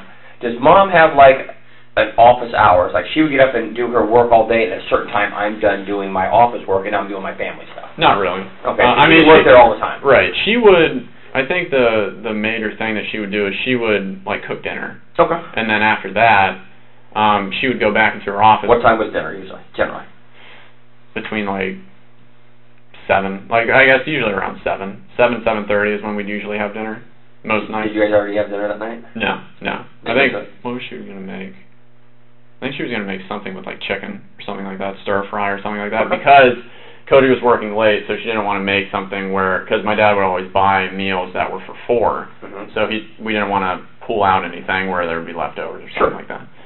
So, but she hadn't started making it yet. I think she was defrosting the chicken. And that was about what time? What time? I think she took those out like at 4 or something like that in the afternoon. And at this time, the argument with Dad is at what time? The argument with Dad is like 6:30 or so. 6:30. Yeah. Okay. You have your argument and you pack your stuff? I have my argument, and then I'm packing my stuff. I'm, you know, taking it out to the car. It took me like a couple hours to get as much as I could, just kind of out into there. And then, yeah, it's like Mom's kind of just staying out of it to a certain degree because she knows like how Dad can be. And then, yeah, I mean, you know, and that's just pretty much where I was just kind of like waiting. So you wait outside. Did anybody call Cody and tell him what's going on? No, I mean, not that I know of. Okay. And how did you know to meet Cody down the street? It's because my mom had actually come and told me that, you know, she was trying to bridge the gap, and then before I actually physically left, I had told my mom that, you know, I'm going to be close, I'm going to be local, I'm just going to be like down the street. And then... So you left? So I left. Okay. And then... What time do you think you left about? Oh, God. If it's 6:30, the argument started. How long do you think before you left? I'd say like 9 or 9:30 or so. And then, yeah. So then, I mean, yeah, that's because I guess. How did Mom I think it's about because Cody then? I think it's because like Cody had called the house, and then my mom picked up. And then he was just letting, like, how we would normally do, where, like, I got off early because he was supposed to work till, like, 11 or something like that. But he came home early. And then, yeah, he was able to come home early because of the fight, you think? I don't know, honestly. But, he had, I mean, like, that week, even on the days that he was working until 3, he would come home at, like, noon or 1 or something that week, so maybe it was just a slow week. But apparently that had happened, and then my mom was able to tell him what was going on. Right, and then she told me. Did Cody have the gun affinity you have? He did. He liked guns like you did. Right, yeah. Did he keep any guns on him? I think Cody had his carry, his pistol. Okay. And then he... What did he normally carry? It was like a Smith & Wesson M9 shield or armor or core something. Okay. And then the only other gun that he had was his clay shooting shotgun. Okay. Did your dad carry any guns? My dad, to my knowledge, he has like 2 SKSs or something like that, and then he has a Glock something. Did he carry the Glock with him normally? Normally, no. No? Okay. What else happened? What else happened? Then after I had met with Cody, then that's where, you know, I was again just kind of staying around that area, and then I just went to the Publix, and then to my knowledge, I mean, that was the last interaction that I had with the 3 members of my family was that. Was about what time? Last time you saw your mom was what time, approximately? Last time I saw my mom, I'm just trying to think. Last time that I saw my mom was, God, when did I say that I met Cody? Or when Cody stopped by? It was like 45 minutes before that. Okay, so when Cody called the house, you said your mom told him about the argument. Right. When you left, you said you told your mom you were going to be in the area. Right. How then does Cody now know where to meet you, or if he's going to meet you? Yeah, it's because that's when my mom had come out to where I said that I was going to be on that road somewhere. Okay. And then she was able to do that. And then I guess that's how she knew, like, where to, I don't know if she talked to Cody again or if she was able to do that. But then she was able to, like, pinpoint that area. Okay, so this would have been late at night? Right. 8, 9, 10 o'clock, somewhere like that time? Yeah. So dinner was over. You guys already had dinner? We hadn't had dinner because of the whole argument that was happening. Okay. So, yeah, the chicken never got past just being in the wrappers over where she would always defrost it. So you leave, go on your way, Cody goes home. Right. And you have no contact with anybody since then. Right. Just want to make sure that we're not missing anything before we can close. Just a second, Grant. You want to take this? This is a good time right now to take it. I'm good. Bathroom break, anything? No, I feel fine. Sure? Yeah. Okay. Sorry, man. I need the bathroom. Oh, okay. And I wanted to point out a picture of Fort Christmas because we're not aware. I'm not familiar with the area, so. So we're going to go back and talk again about this because it's kind of important to me about Cody and you meeting that night. Right. So then that night, which was Thursday night, you meet Cody. Because and did he ever tell you why he left work early? No. I mean, he was. I just assumed that it was just because he had been allowed to leave early. He's been allowed to leave early. Okay. So here's. I think this is the blinking lights there. So this is, to me, this is 419 left on Lake Mills, right? Left on Fort Christmas. Okay. Where would you say you met Cody on Fort Christmas? So wait, is this that other like neighborhood? I think maybe I'm wrong. I think it comes this way is 419. This is Orange where all County like. side? No, I think this is. I think this is up by the hitching post. You come up, you make a right on Fort Christmas. This is where the blinking lights are. Okay. Yeah, because this goes into Picket Downs, right? Is right here. Then this is the circle. Is this where you live at? Where do you live at? If this is like the entrance to Picket Downs, then I live like. Okay, so here's there's blinking lights right here, so people don't run up into his house. I think that's what there's 2 red lights. Oh yeah, that's on the dude's fence. Yeah. Then there's those 2 yellow arrow blinking ones at the corner. The corner. So these are blinking lights here. All right. So then, where do you and Cody meet? Like way down this road, further past on that road. So past, does this dead end anywhere? I don't think so. I think it literally goes into Bithlow, I think. Goes into Bithlow, and then if you keep going it, which was the way that I inevitably took it, where it'll dump you out onto 50, and then I came up 50 to go back to the Publix parking lot. So here are the blinking lights. How far down do you think you met? Half mile, mile? I mean, a significant ways. I mean, just an approximate. I mean, I would say it was probably over a mile. Is this somewhere you and him have met before? We know, where that, if you're on this road, the intersection where it's like it intersects with another road, and then it's got like a guardrail or something like that right there. Mm-hmm. It was still past that area, but it was close to that intersection. Okay. Yeah. Was it in the roadway, like off the roadway, or in? Just off the road. Just off the road. Yeah. Okay. All right. Yeah, I'm not familiar.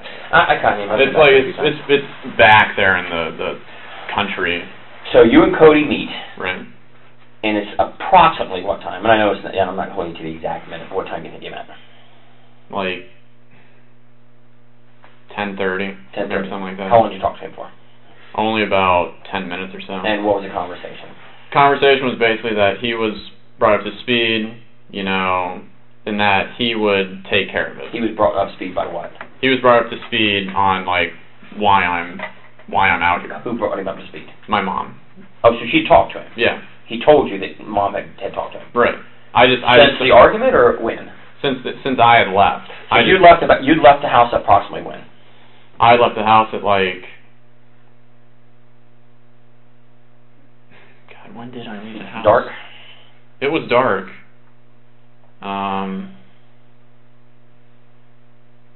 It was after 9 p.m. But I just don't remember. So between 9 and approximately 10:30, you leave.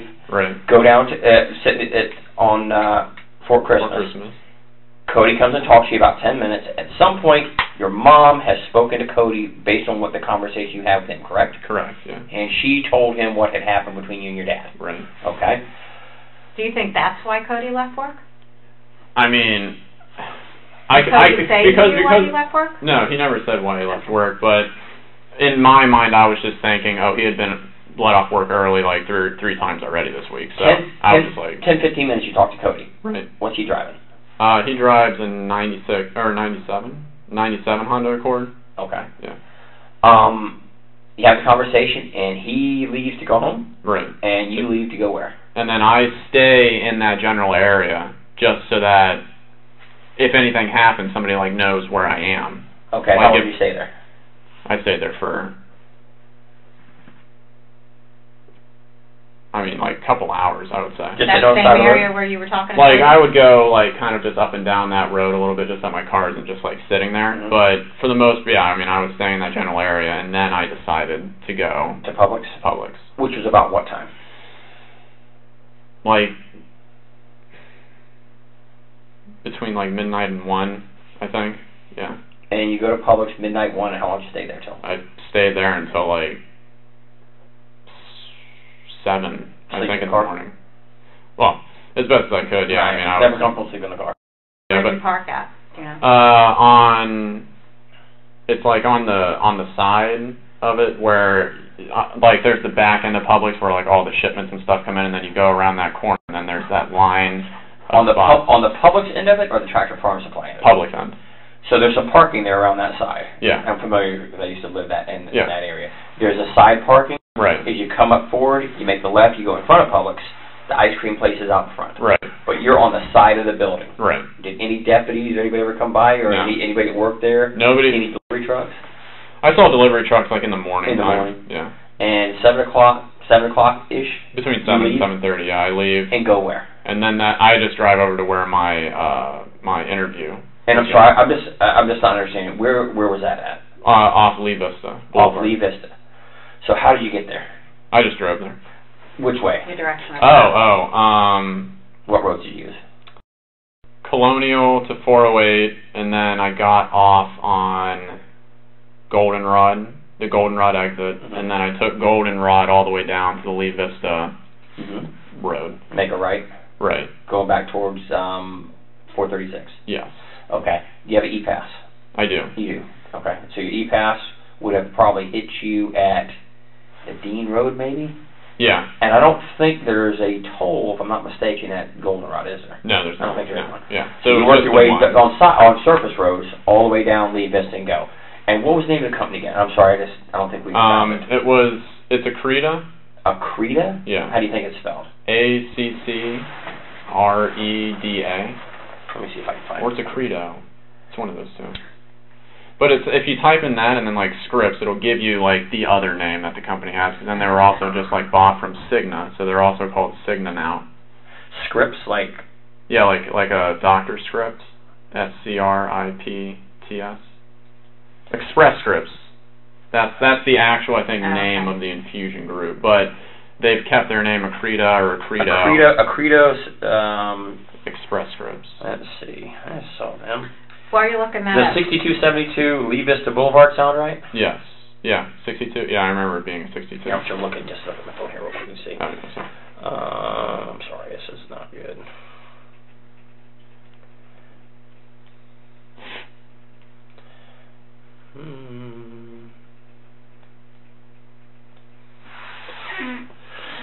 Look about right? Yeah. Okay. Express Scripts, yeah. So it's going to be 6272 Lee Vista Boulevard, and it's called Express Scripts there on their name. When I put it said Accredo Express Scripts. That's not right? Yeah. Okay.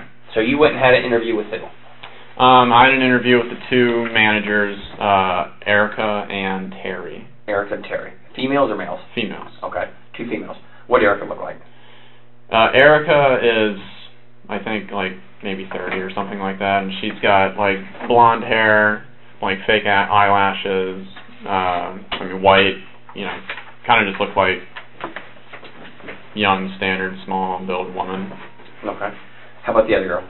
Terry is, I think, kind of into her 40s. She's got like auburn, straight hair, white again, and she was also just kind of like a standard, slim build person. Okay.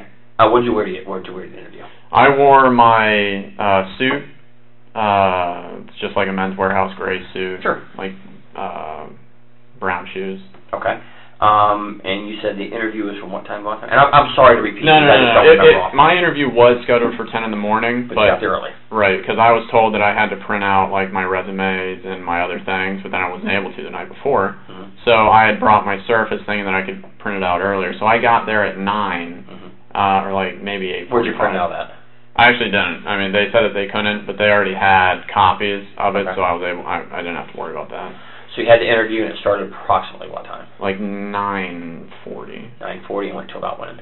I think it was about an hour, so like 10:30, 10:40 or so. They didn't offer you a job, and said they may have something coming forward. It seemed like promising, but then they said that they had one more person to interview on Tuesday or Wednesday of this coming week. So, but they said that I would hear something from them regardless, like Tuesday or Thursday. I want to jump back just a second. When you left the house, right? What were you wearing? When I left the house, I was just wearing, like my, like black pants, and then just Jeans or just like workout pants kind of deal with it? No, just like workout pants. Workout pants, okay. Yeah. And then I just had a black shirt on, and then was I wearing a jacket? And I think just like one of my sweaters or jackets or something. And you changed where to go to the in the parking lot at the place. I suppose. Okay. You go to the interview. Let's say you're there till maybe 11 o'clock. Right. Approximately. Where'd you go from there? From there, I pretty much just drove around. I was thinking of like passing by the house, but I inevitably decided against it. And then I thought that I had to do like a skills check off for the same exact things, and I had switched into just like scrubs. Okay. But then that didn't end up needing to be done today, or on the same day. Uh-huh. And then I was pretty much just driving around. I ended up going to Waterford, or I had gone back to the Publix area at one point, because I wanted to see if I could get my phone service back. But then I was told that I'm not like a registered user. Did you go to a phone store somewhere? Yeah. Which one? The Verizon. Where's the that Verizon, which is right there in the same place. In the Publix Plaza. Right. It's like down by Tractor Farm Supply. It's right next to the Zaxby's. It's where the family dentistry. Oh yeah, they built a new building up there, didn't they? It's like a little strip 4 or 5 store there. Yeah. Okay, know exactly what you're talking about. Where you're turning to go to Corner Lakes Middle School. Right. Okay. So you went there and talked to somebody? Yeah, I tried to get my phone service back, and then guy or girl? It was a guy. What does it look like? He was a young guy, like maybe in his early 20s. He had black hair. I think he had like a goatee. Okay. What time was that approximately? I think that was the first place that I went to when I came back. So if I got out of there around 11, maybe like 12 or 12:30 or something like that in the afternoon. I think. Okay. Couldn't get the phone because why? Because I was told that I wasn't a registered user, because it was under my dad's name and everything. And then I was told I was a registered user, and then that basically they can't do anything unless he gives the sign-off to me. Right. The account holder has to approve of it. Right, right. Okay. Didn't work. It didn't work. And then you went where? And then after that, I went back, and then I think I just sat in my car for a little while, because I was just thinking, okay, well, how am I going to do this with everything that just happened? And from there, that's where I think I decided that I was going to maybe drive by the house. Did you go right by? I didn't drive by the house. I was starting to go there down that Fort Christmas Road, and then I was just like, I'm not gonna do it, because as far as I know, it's like, you know, Dad's probably at work. I don't know if Cody works again today, and you know, just like with everything that had been happening. When you drove down there. Yeah. See anything strange? No, I had seen I had just seen like a couple of cars like pass by me, but what do you mean cars? Like just standard, like just a little bit of traffic. Okay. But then apart from that, no, I mean nothing. How close do you get to the house? I mean like a couple miles. Okay. You leave there and you go where? And then after I choose not to do that, then I go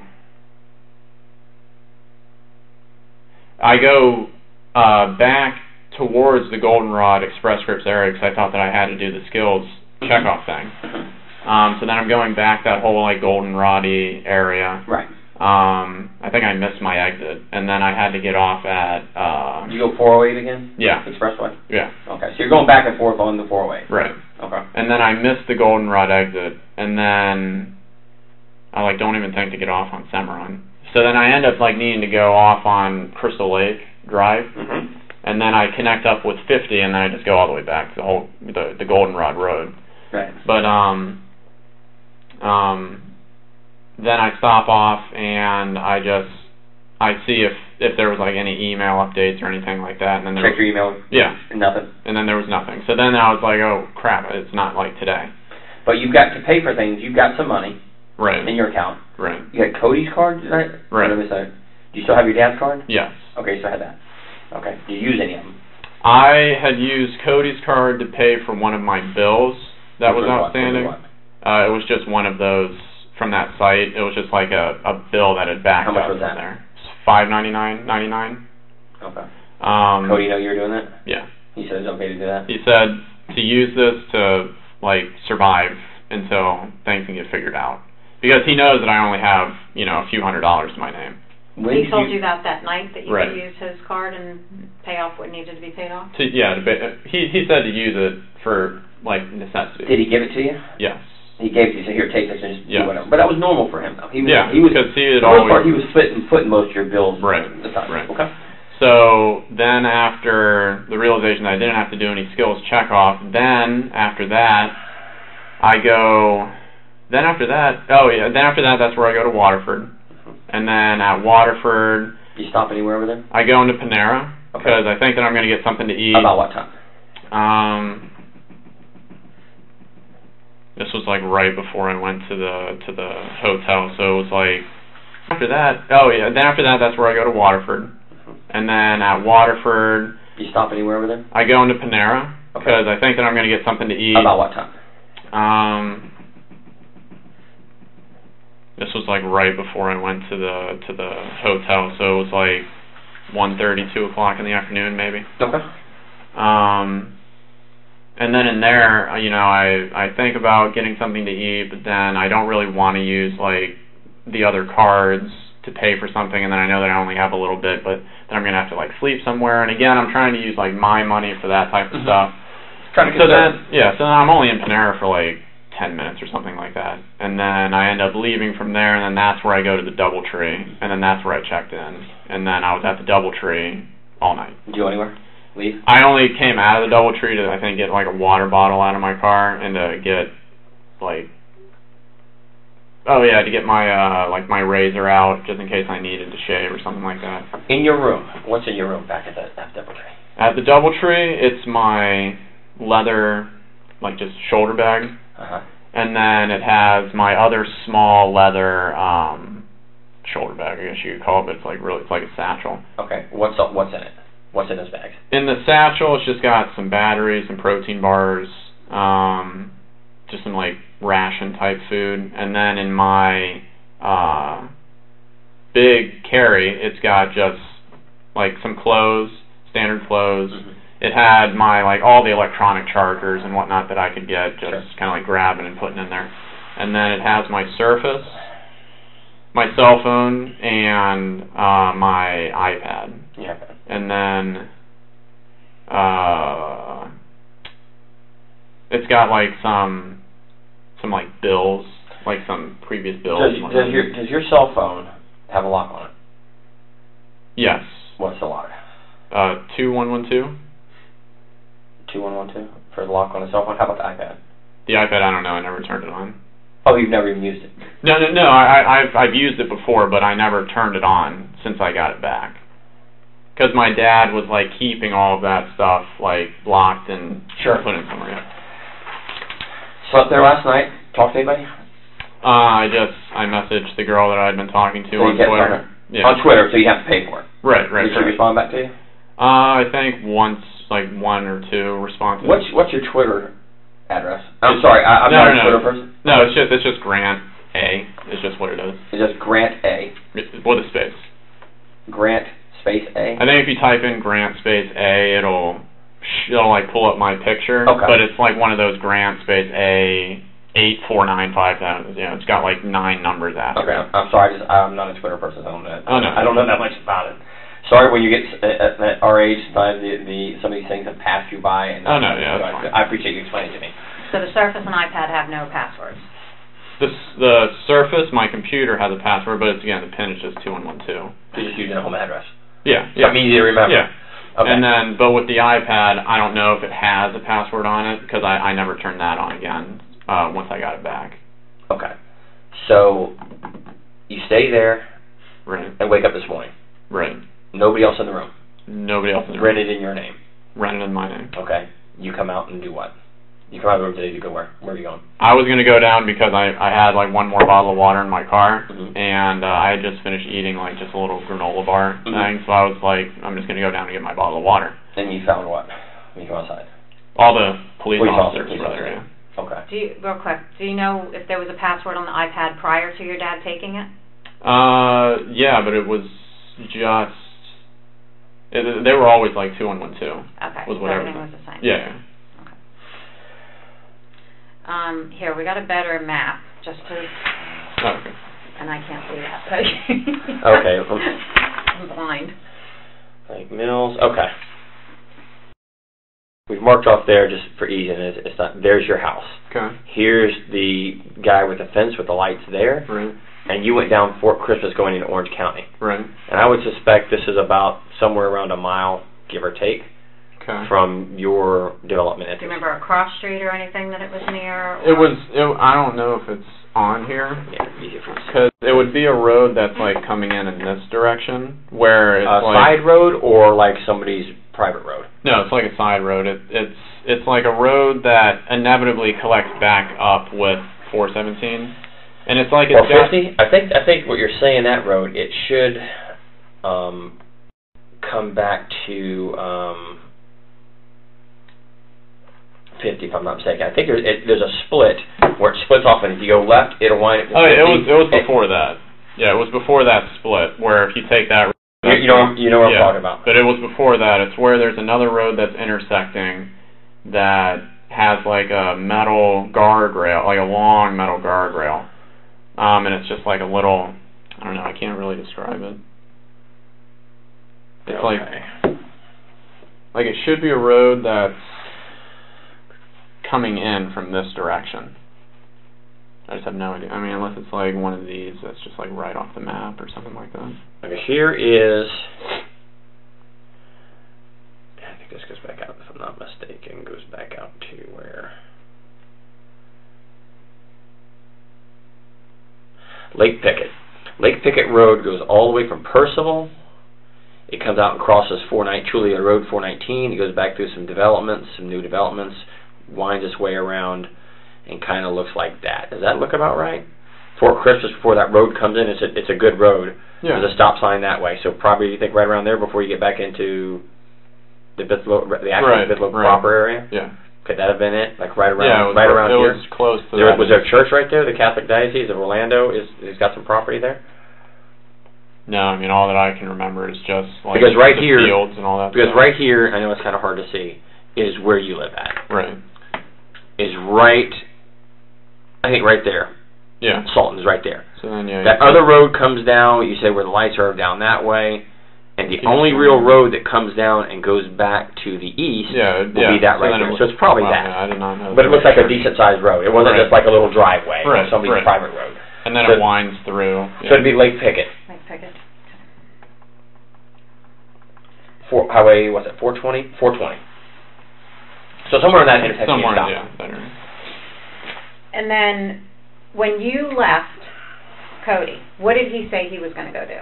Cody said that he will take care of it. Take care of what? Just the situation that was at hand, with whatever he had been updated with from my mom. Did he tell you what he was updated? He had told me the reason why, like, I had been kicked out. But he really didn't give me that much dialogue, like, about that situation. You know, he was miffed a little bit because, you know, he had just gotten off work and now he has to go deal with this. And then after that, I mean, it was just, he gave me the debit card to say, you know, to use this in case of emergencies. And then, I mean, that was pretty much it, because I don't know if, like, he had already said that he was on his way home, or if there were expectations, like, for a time with him for making it home. But what was your demeanor? Like, what did Cody see you as? Like, were you like scared? Upset? Yeah, I was scared because, I mean, like I said, it's the first time that I had been out of the house, you know. So you were scared of what? Being on your own? Right. Or did your father say or do anything to scare you? He had threatened me that if I stepped foot back on his property, not the house, but if I stepped foot back on his property, that he would kill me. And, like, he said those specific words? Yes. Did you tell that to Cody? That your father told you that? No, I didn't. So you're afraid of him? Oh, yeah. You are actually afraid that he could kill you. Yeah, and it's also because, like, in the past, like, 2 weeks before I got kicked out, my dad was going through, like, a lot of episodes where he was losing his temper a lot, yelling a lot, especially when me and Cody weren't at the house. And who's he yelling at? My mom. So was he being violent to your mom? Yeah, like I think physically or just emotionally? Both.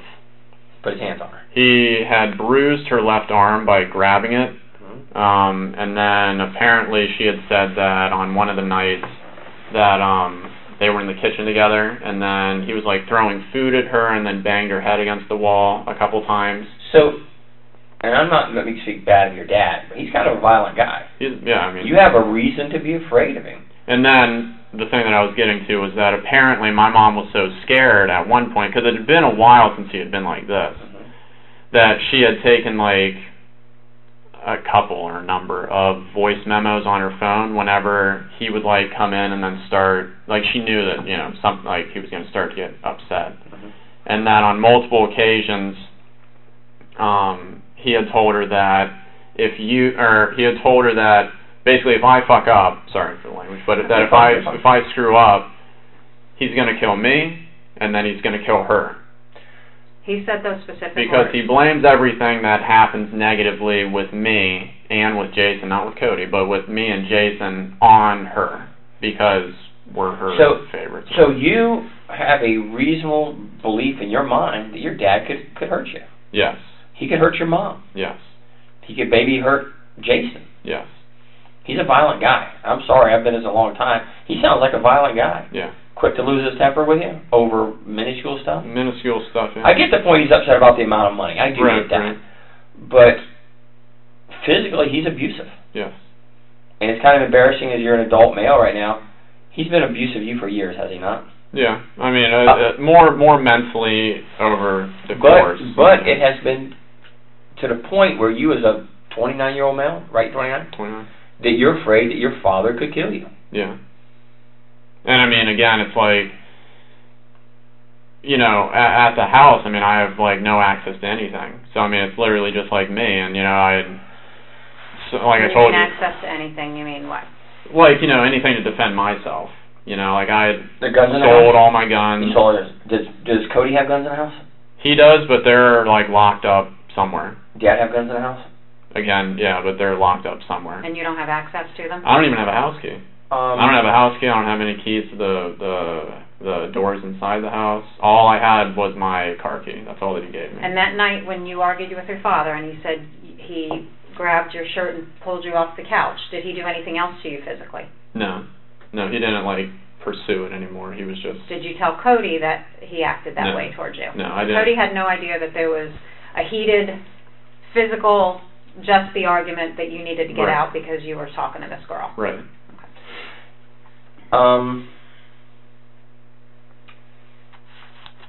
We've come and talked to you. Okay. You rode up here voluntarily with us to talk to us. Why do you think we're having this conversation? I honestly don't know, but I'm pretty freaked out at this point because, you know, it's, I mean, I know, like, how the situation was when I left, and, you know, I thought that it was weird to begin with that I hadn't gotten any communication whatsoever. I mean, like I had told you, my brother, Cody, the last time when I was away from the house, that he was the one who outreached to me via email, because, again, I didn't have my phone or anything like that. So, I mean, I thought that it was weird, but I had just been kind of putting it out of my mind, thinking, okay, you had to go to work, or they're busy, or something. When you were in your room, the hotel room, hanging out, watching TV? No, I didn't turn on the TV. I had on just like music in the background, just kind of help me go to sleep. Are you sure about that? Because the hotel, it's weird, and I didn't know this. I used to travel a lot for work. They can tell, because of the TV, every channel you've been on when the TV gets turned off. Because I guess they have a problem. Yeah, I guess they have a problem with people stealing from that. Oh, wow. So those things are well monitored, even though that looks like a cheap. Yeah. I never even touched the TV remote. I didn't turn on that TV at all. I was just using my service to like watch YouTube initially, and then you're using the service to check things. Right. So there'll be a history of everywhere you went on it. Right. Yeah. Okay. As a child, we're told the truth always is the best thing to do. Correct. Correct. You agree with it? Yeah. And accidents happen, and things in the heat of the moment, things happen. that we wish hadn't happened. But I do it myself sometimes. My kids would make me so aggravated, I'll snap at them and then walk away and say, wow, I wish I would not have done that. That was not very adult of me to snap at my child for something. Yes, they're wrong, but I should be the adult and not snap at them. Right. Tell me what you think, because I can tell I've done this for a long, long time, and I read people, the way they act, and the way they talk to me, and the way they answer questions. There's something you want to tell us. I can see it in your eyes, I can see it in your body language, and just the way you act. Now's the time. Now's the time. If there's something you want to get off your chest and give us an explanation of what's bothering you, now is the exact time to do it. And I'm giving you that opportunity right now to tell me something you want to get off your chest. It's there. I can see it in your face. I can see it in your eyes. You kept out about that night. You're upset about it. You've been that since we've talked to you. I can see there's something been bothering you. Even though I don't know you from Adam's house, can't you see things in people that something's really bothering this guy? It's not that, I spent a bunch of money I shouldn't have on this girl. So be it. You did. It's over with. Money can be made back. Something's bothering you. I'm just worried about what is all transpiring from this. I think at this point right now, to be honest with you, Grant, you know what it is. It's in your eyes. Your eyes is the view to your soul, and it's in your eyes. And it sounds stupid, and people don't believe it. Like I told you out there in the car, did I not tell you? You may not like what I say, but I'm going to tell you the truth. I'm going to tell you the truth every time, because I can walk in front of anybody in God and say, I don't care, I told him the truth. And we usually know answers before we ask it. Right. Me and Eva knew everything before we asked you the questions. Now's the time to come to Jesus, be honest, because you're holding something back. I can see it in your eyes. People don't believe that the police will help you, but we are actually here to help you with issues you may have. I think something happened, and you don't want to tell us, but right now is the time to get it off your chest. And I really wish you would, because it will make you feel better in the end. I genuinely don't have anything else that I can say about the night or the periods of time afterwards. There's only one opportunity to make that good impression, and if we've done something we shouldn't have done, you fess up there. You caught your hand in a cookie jar, you do it. Now, is there anything else that happened at the house that you didn't tell us, that you've left out, or we haven't asked you, that would be of importance? Or during the time that you drove around for those few hours, did you ever really go back to the house that you haven't told us about? Something that happened that caused you to defend yourself. No, because again, it's like I didn't have any means to defend myself. I mean, I didn't. Well, we know from talking to that there's weapons in the house. Right. We know that to be a fact. Something happened that caused you to defend yourself. Whether you had anything or not, you found something to defend yourself with. I can't tell you everything. I'm not going to tell you everything. But something happened. Whether your dad blew up on you, threatened you, physically harmed you, or hurt you, something happened that caused an altercation. And I didn't do anything at the house besides get my stuff together and take it out to my car. And that's, I didn't, besides that one thing that I told you guys where I was going down the road to come back maybe, besides that, I didn't. So you saw nothing that was out of the ordinary? No. In the Fort Christmas area or 419 area? No, Did you even get up to the Lake Mills Fort Christmas area where that guy's blinking lights are? No. When I came back, I didn't come up to there.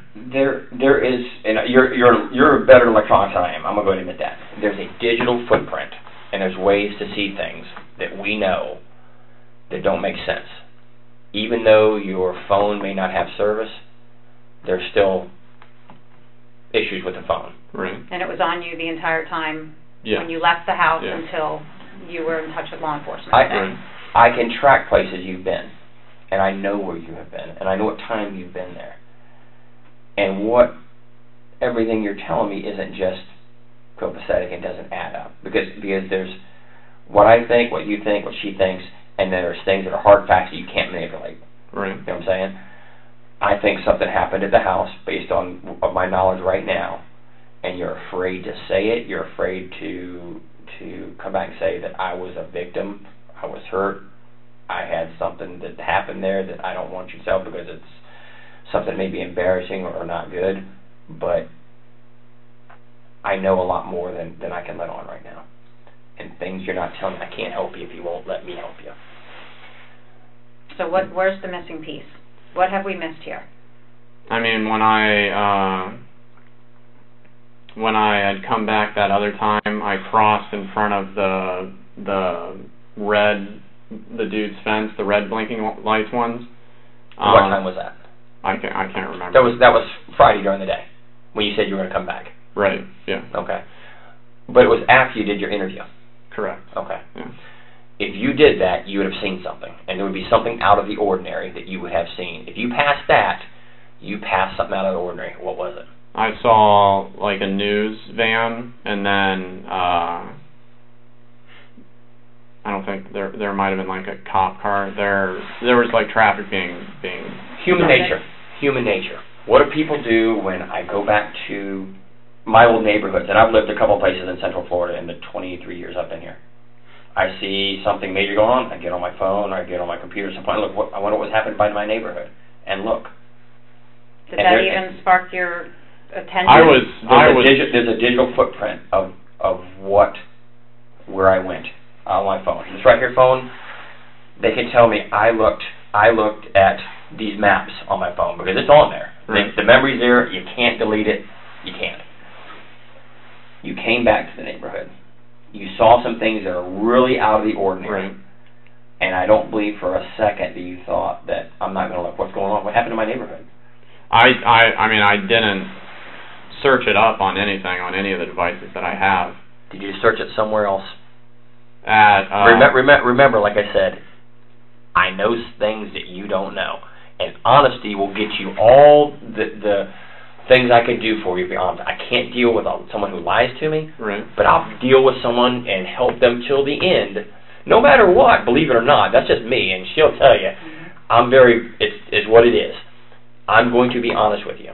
I'm going to say if I can do something that can help you, I'm going to help you because every one of us make mistakes and do things we shouldn't have done in the heat of the moment to protect ourselves or to protect somebody else.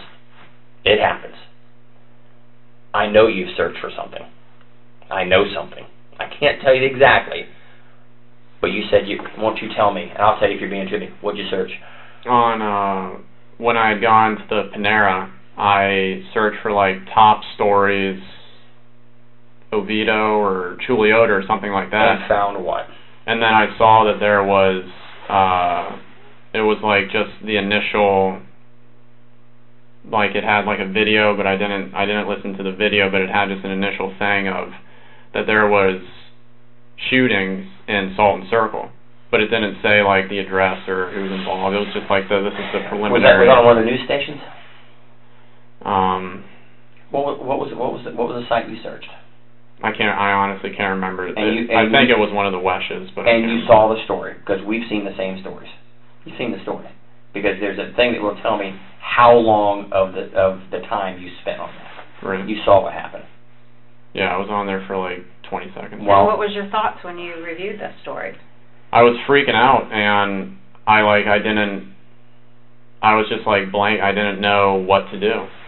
Now's the time. Now is the time. So what do you think happened? To be honest. I think that there was something that obviously happened at the house. Tell me what happened. I don't know what happened. I know better. Listen to me. I know better. I can help you, Grant, with honesty. I can help you with honesty. We think something else happened before you left the home that you're either afraid of or embarrassed to talk about. But we need to know exactly what happened because, like Danny said, we can place you there at certain times. And so we need to know what happened before you left that house. Because you didn't leave with everything being okay. I honestly, I don't have anything else that I can really say. I mean, I don't know. Do you even know why law enforcement got involved? Like, what brought us to that home? No, You just said it. You know something bad happened there. Out of your voice, not mine. I have not told you anything what's happened there. Something bad happened. You're here with us for a couple hours. You admit that you've looked at a site and seen something bad happen, because the video is not of just a general area. It's of a specific location, correct? Yeah, I saw like a driveway or something. Whose driveway did you say? I don't know. I saw like there was like a gate. There was a gate, and then I saw like that there was like 2 cars, but then I didn't see anything past that. Okay. Well, is that driveway and gate your home? I honestly did not fixate on it for like a long period of time. I saw like the one with an actual like gate. You've been here with us. You think something bad has happened at your house, and to date, so long, you haven't even asked us about anybody. Well, that's because for the last time that I was arrested, I mean, like, nobody would tell me anything. Once you start telling me something that's truthful that I know, then we're going to have a conversation of exactly what happened. I mean, you're a smart guy. You know something's happened at your home. You have law enforcement here. You haven't heard or gotten any emails from your family. I'm just scared as to what the answer is. Well, you need to help yourself by filling in the blanks of what happened that night so we can give you the answer. Did anything more happen with you and your father besides him grabbing you up from the couch and yelling at you and kicking you out? Anything at all? Did he harm you, hit you? No. Draw any weapons on you? No, he didn't do anything like that. I mean, he was just yelling. This is the time to come to Jesus, to be honest, because you know more. I'm looking in your eyes. Your eyes tell me exactly that you are hurting inside. I get it, brother. I get it. You're hurting. And this is the only time we can help you. Because once we get to a certain point, there's nothing I can do. It's in the hands of who has it. Nothing I can do. Honesty is always the best policy. You get caught stealing a car. You admit to it. I get it. How can I get help? What can be done to help me? And let me tell you the rest of my story. You're holding back. And if something happened that you were defending yourself, then we need to know that. If you were protecting yourself because you were in fear, then that makes sense. But we need to know exactly what happened for you to protect yourself. You can't minimize this. Once a wise man told me one time, once a bomb goes off, you can't defuse it. You can't. That's already out there. Now is the point to say, how do I put Band-Aids on myself to minimize the injuries I have? And we're giving you that opportunity. I want to give you that opportunity. I don't think you're a bad guy at all. I really don't. I think you're going through a very stressful and emotional time right now with being out of work and just dealing with all the problems with the arrest. You're probably not used to depending on somebody to pay all your bills. So now you have to do mom and dad or have to give you money. Cody's having to give you money. And there's a significant debt to people. $200,000, I don't know what I'd do. I mean, mortgage, yeah, I get it, or something like that, or a medical bill for my child, yeah, I get it. But talking to some girl, in Bulgaria, you hit it right on the head. You were embarrassed about it, and you have nothing to be embarrassed about. And you said you had a connection with her. Sure. And here it is, man. I want to help you. She want to help you. You gotta come to me with the truth now, because I already know the truth. I do. Here's the chance. You can shake your head no and say I don't know. You do know, and I know you know. She knows you know. There's a reason you didn't go back to the house. There's a reason why you haven't tried to reach out. I mean, it's odd you haven't heard from anybody. Yeah, I mean, it's like it's words that like I can't think of to even say. But I'm assuming that, when you see that there is a shooting somewhere and it's around, and that it has to do with my family. Your family has no known enemies. Nobody has a problem with them. Nobody. Right. Continue what you were saying. You said when you. But I mean, it's like I don't.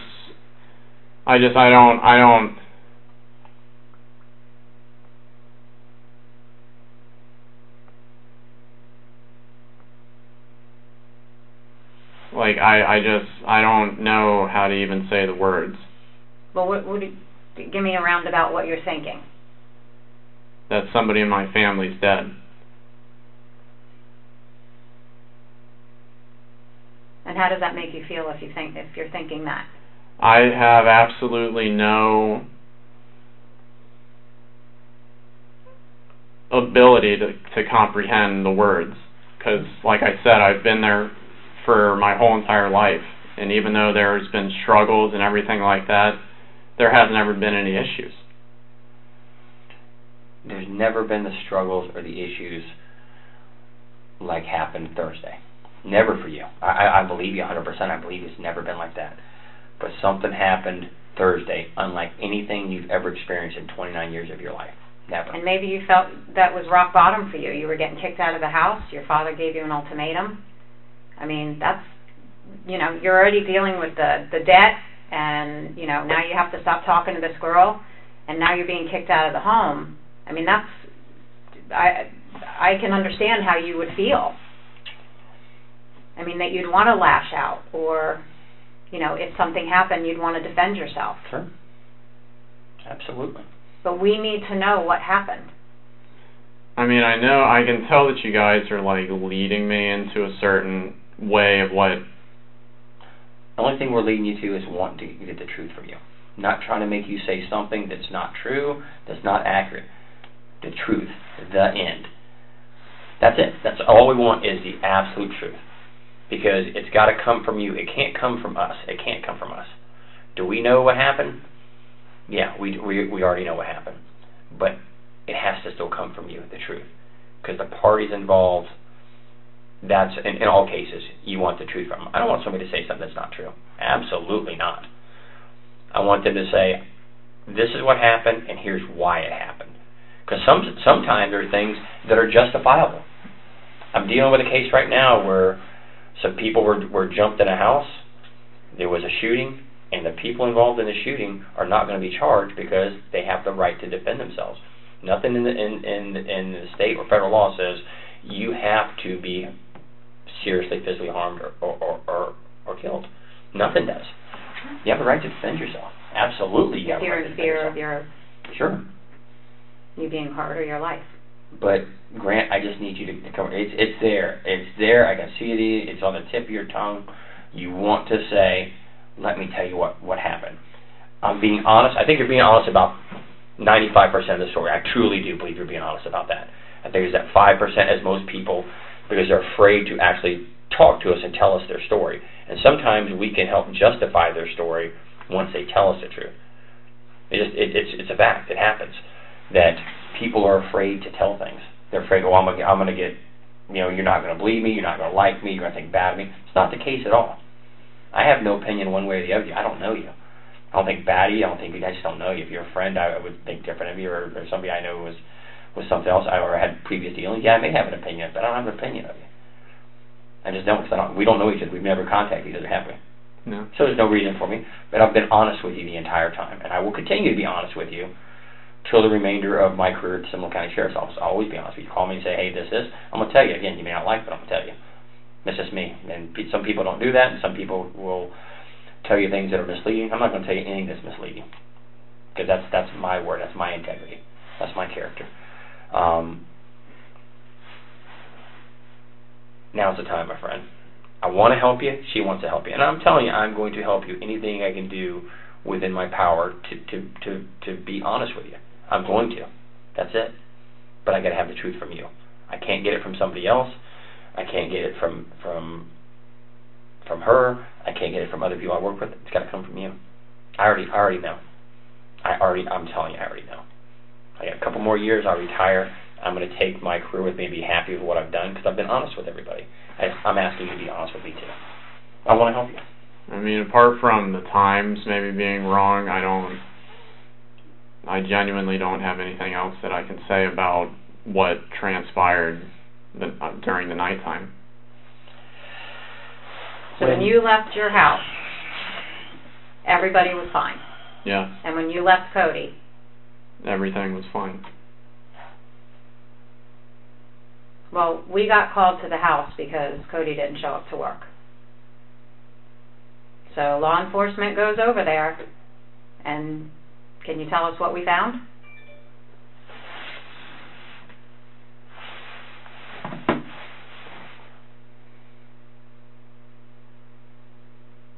What do you think we found when law enforcement arrived at your home?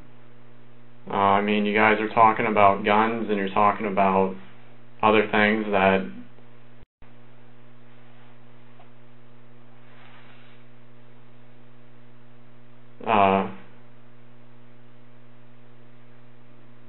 and then the website and everything, that something happened to him.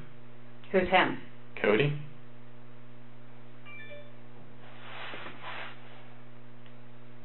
Did you do anything to Cody? No. Did you do anything to your mother? No. Did you do anything to your father? No. You have any reason to believe that anybody else would harm them? No, the only thing that I was told was that Cody would take care of it for me. And that's all that I know. But you didn't tell Cody what your father said to you, correct? Correct. So when Cody made those comments to you, what do you believe he meant by that? Have you guys ever talked about? That he was gonna, I thought he was just gonna do what he always does, which is where he just talks about it and he figures out whatever strategy he needs to. So if anything happened in the home to bring law enforcement there, what would you think happened? That there was a shooting. Between whom? I don't know. Between Cody and my dad. And why would you think that? To protect me, or to help me, or to do something with me. So you're telling me you did not shoot Cody, no. Your father, or your mother? No. I mean, I don't know, like, what more I can say. Well, when law enforcement arrived, that's what they found. So you're the only outstanding child. You're the one that's been having problems with your dad. You're the one that we haven't been able to find for 2 days. Do you understand now why we would be questioning you about this? Yeah, but I mean, I wouldn't, like, I wouldn't be saying like all, like, I don't know the way to. I don't know like what to even say. We're trying to see if there's anything else that you've left out during the night from when you first came home and confronted your father, or when he confronted you until the time you left, that you've not told us. There was nothing.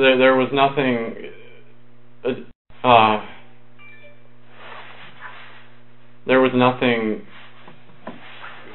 to that level of confrontation between him and I.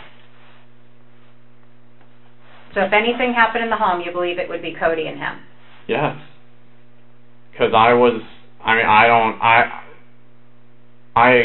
have, access to anything. Well, I can tell you from what we know right now, because you know what the news has said, correct? You know what the news has said. I only know that first story that I saw, and then I didn't look again. And what did the first story say?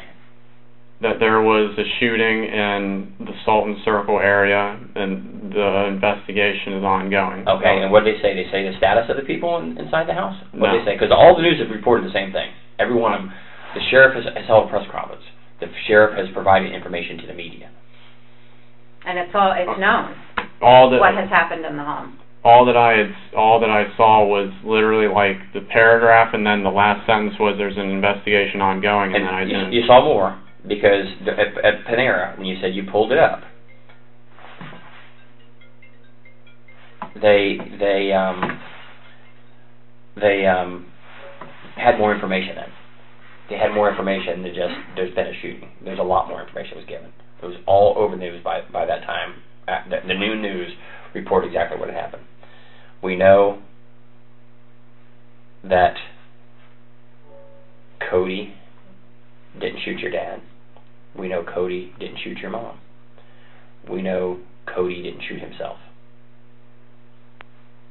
There's something. And you still haven't asked us the condition of them or anything. That's because I don't know what the normal proceedings are, but the normal proceedings are for you to be honest about what happened. And then we help you understand everything that's going on from here on out, of what our responsibilities are. And we don't believe you're being honest. We feel that you are leaving something out about what happened in that home. And the evidence tells us what happened in the home. But you need to fill in the blanks. Here's my hand for honesty. Here it is. We're here to help you through this, and you're not going to like something here in just a minute, and I know it's going to hurt you, but you're leaving things out. You've got to take that step and cross over and say, okay, I have to tell you. You'd probably rather tell us what happened before Eva opens that up. You probably want to tell us and save yourself some grief by saying, here, let me tell you. Here's what happened that night that I wasn't completely honest about. Because honestly, Grant, I believe you've been honest about a very lot of things. I really do. Because I can account for your day. I can account for your night. We have a couple very small holes. 95% of the story I already know. That's why you're here with us. And again, your cell phone's going to put you in the areas. We're going to check exactly where you were throughout the entire time you started this conversation. No. So if you went back to the house and did something, or how long you were there, we're going to know. No, I never did anything like that. Just things like, Logan, remember I told my digital footprint? Yeah. ePass tells me where you went. We have a thing called LPRs, license plate readers, in different places all over everywhere. And every time your car passes, or any car, I have somebody, one of our Intel girls, put in thing, hey, has this tag went by there? Yep. Has it been in a certain place? Yep. It tells me exactly where you went.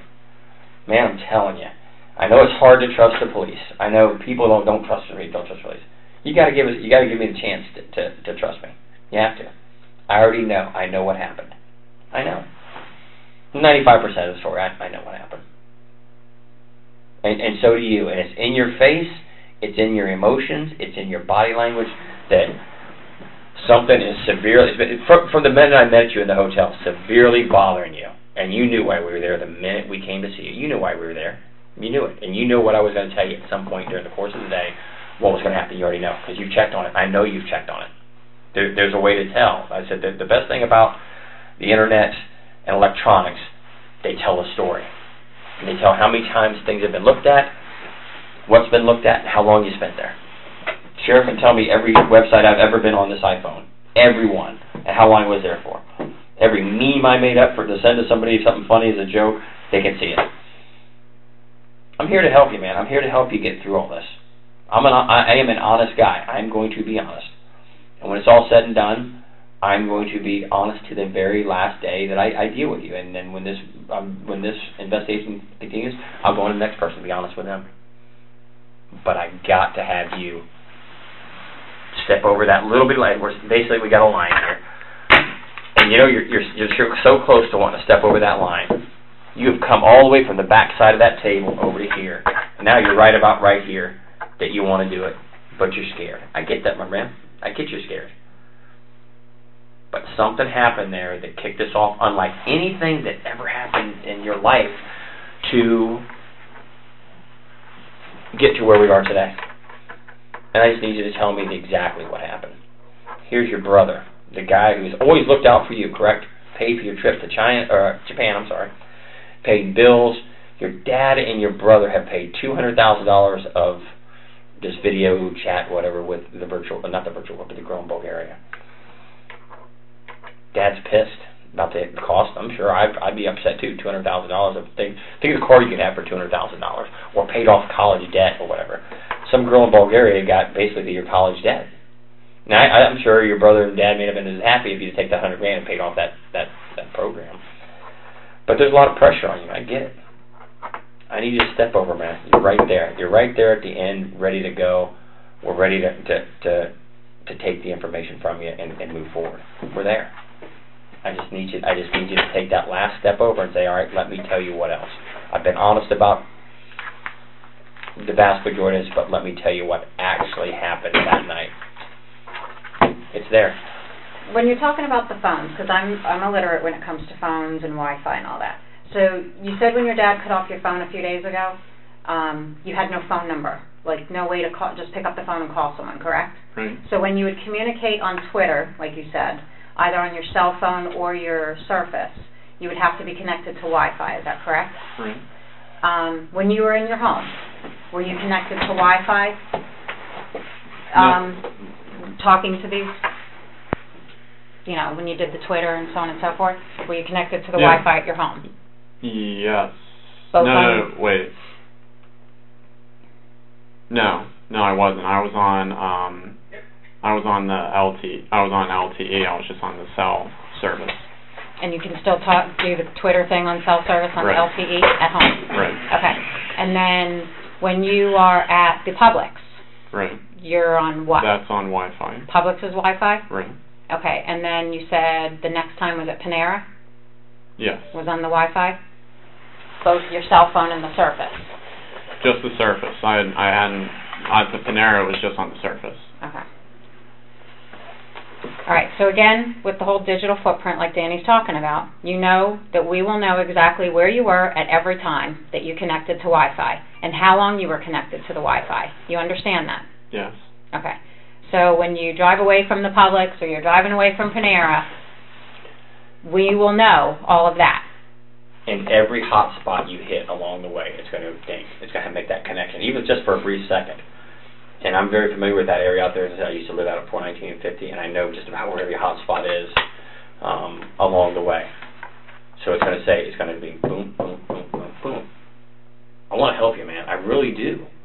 But you've got to take that little step and trust that we are going to do everything that we can do. And be honest with you, we're going to do it.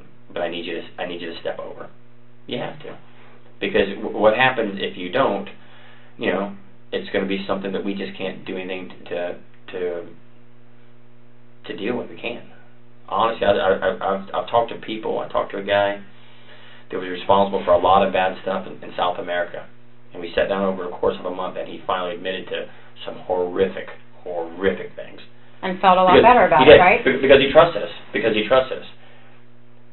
he realized, the typical thing, the police, all they do is lie to you, or whatever. No, I'm not like that. I'm not negotiating either. I just want the truth. I want the truth to be told, no matter which way it is. And you will feel so much better. We're talking about your family here. So you telling us anything that we're missing, you're going to feel a lot better by telling us the truth. Guaranteed. It's hard to take that leap of faith. It is. It's like jumping out of an airplane with a parachute.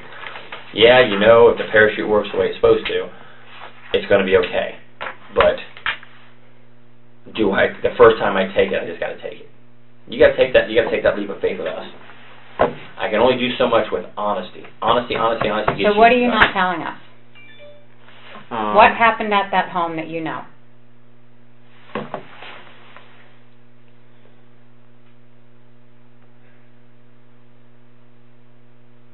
Grant, I know you want to tell us. It's on the tip of your tongue. I know you. It's right there. It's that bad taste you want to get out, to get it off your chest and out of your head. But you got to do it. I can't make you say it. I need you to say it, so then we can move forward with the truth. Like I said, we're at 95. We're probably close to getting 97, 98% truth. But that last step, you got to tell us. Because if when you say something, you get locked into a story, and it's proven to be false, then you got problems. Because what do people look at during the course of an investigation? Did everybody who was honest and who was dishonest? So there's an explanation to things. You have to explain them, and you're missing that 2, 3, 4, 5% of the truth that you're holding back. And that's the most crucial for you right now, is the truth. Sounds crazy, but that's a fact. The truth shall set you free. Emotionally, you're probably going to break down because you've got this all pent up inside you that you want to say it, but you're afraid to say it. I get it. I've talked to people that makes all this look like nothing. This whole investigation like nothing. They're just bad. Then once they get this off their chest, they say, you know, I didn't think I would, but I feel better. I know it's tough, but I feel better. Because now I've told the rest of my story. You can't, you know, it's like reading a book and getting almost to the end, the conclusion, and you just shut it. You got to open up. You got to open up to me, man. I'm here to take that information from you, to get you over this hump, to a little peace in your mind. You'll never have peace without saying, here, let me tell you. This is exactly what happened. And I already know. I'll be honest with you, I already know. This isn't my first rodeo. We've been doing this, what, between the two of us, 50 years? Over 50 years. Married. Over 50 years. I've seen so it. What is it you need over. to tell us that we're missing? Step over. I mean, the only thing that I know is just that, I mean, I left the house later than what I had said. Did you leave the house with your brother Cody looking like that? Or did you leave the house with your father looking like that? Or your mother? Is that how you left your family? No. Nobody else went into that house. Who left your family like this? If you were the one that's been depressed, you were the one that owes money, you were the one that got into a confrontation with your father, who did this to your family? If you were trying to defend yourself or something else happened, we need to know now to help you. So tell us what happened, Grant. We're here to listen to you. Grant, you need the truth. We're here to make this right. You got to tell the truth. It's on the tip of your tongue, my man. I get that. Did your father go after you and you try to protect yourself? No, I didn't do any of this.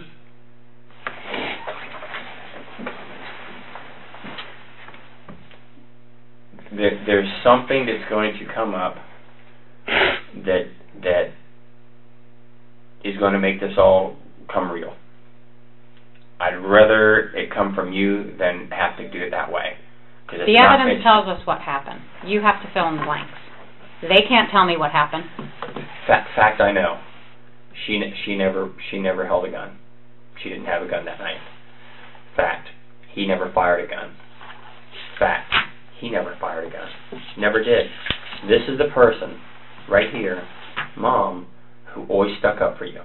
Something happened so bad that caused her death, your dad's death, and Cody. And I'll tell you just about how it happened. 1, 2, 3. Based on evidence. Based on evidence. I know he did not shoot your mom. I know he didn't shoot your dad. I know he didn't shoot himself. And I know from video surveillance camera in the neighborhood, nobody else came to that house. I know. I can account for everybody that went to the house. I know. So tell us what happened. I know it. Listen to me. Hey, I know. Video surveillance tells me everything that happened this night. I'm telling you. Of people that you'd be surprised who in your neighborhood has video. And I know that there's only 4 people was at this house during this time. 1, 2, 3, 4. Tell me. You got to tell me, man. You got to tell me. Get over that hoop. The video, if you're sitting there saying no, and video shows something else, guess what? Big problem. Because it will wind up later on that you can't get any help from anybody. A lot of this, what people make decisions on, is honesty. Was somebody honest? Of course you're going to be somewhat dishonest at some point. We get that. We understand that. But at some point when you have that come to Jesus time that now I need to really, I got to tell you what happened. This is it. This is it. Video tells me everything I need to know about this from the neighborhood. And you're the only one left to tell us. I know it's hard to look at me, Grant, look at my eyes. I know it's tough, man. I do. It's a tough thing to say, but we need to know what caused things at your house that night to become so bad that we're this. He's violent. We know that. He's got a gun on. We get it. Cody just probably went around with a gun because he normally did. He walked in the house and was shot the minute he walked in the house. The minute he walked in. We see trajectory. We find the projectile. We've got everything on that. He's shot over here and is brought over here. See it over there. We found the bullets in the house. Mom's sitting in her thing with a glass of wine, doing her thing, and she's shot. You just got to step over and tell me, man. I want to help you. I do. The evidence is going to be there. Most people, I would not. We have cartridge cases. We have projectiles. And fingerprints. So you just need to tell us what led up to this. You've been arrested, correct? Yeah. So we have your fingerprints, correct? You understand that? Physical evidence is something I can't manipulate. It's either there or it's not there. Didn't fire a gun, didn't fire a gun, didn't fire a gun. None of them did. None of them did. Cody did not go home. Or did your father point a gun at you? No, there's nothing else that I can say. Then this is not going to end up the way you want to with what you're telling me right now. Factual items do not support what you're saying. Nothing that we can make up, or I think, or she thinks, or whoever thinks. You got to be honest. The minute you start being completely honest, and you're pretty honest with me, I'm not going to say you're not. The minute you tell us what happened to get this to here is the second that we start moving forward with healing. You say you can't something, yes you can. There's something that you have done that proves different. I'm telling you.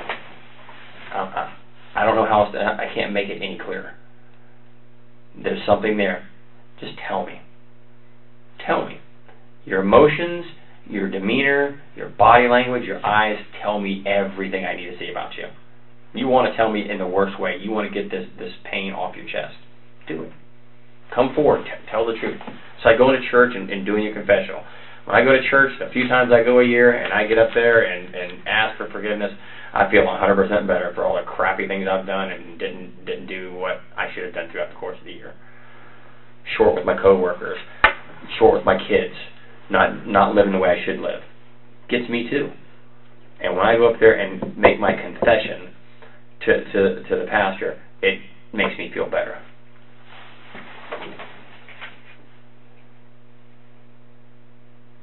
I mean, there's just nothing else that I can say. There's nothing else that happened in that home while you were there that would lead up to this? No. Your father didn't point a gun at you? There was nothing else more than what I had said. Then who do you think did this? I don't know. I don't have the answer.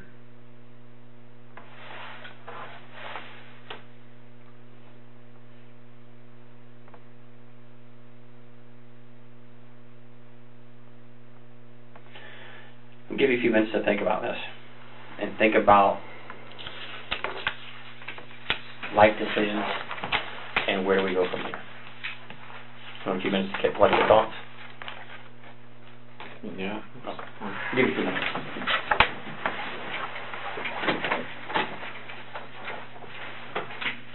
Do you need a drink or anything, Grant? No. Okay.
just the times in which I had left the house.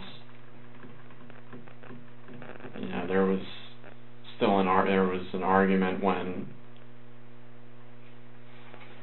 Cody had gotten home, and then there was nothing that he could do to help me. So I don't remember the exact time when I actually left, but I had left later than what I had said. So you were home when Cody got home? Yes. Tell us about that. What time did he get home, and why did he come home? I mean, he got home at, I think, like 10:30. I still think that's when he got home, was like around 10:30. I don't know why he was able to leave early. And what was going on at the house when he arrived? My dad and my mom were arguing, and then I was still just packing up all my stuff, or gathering the things that I could gather.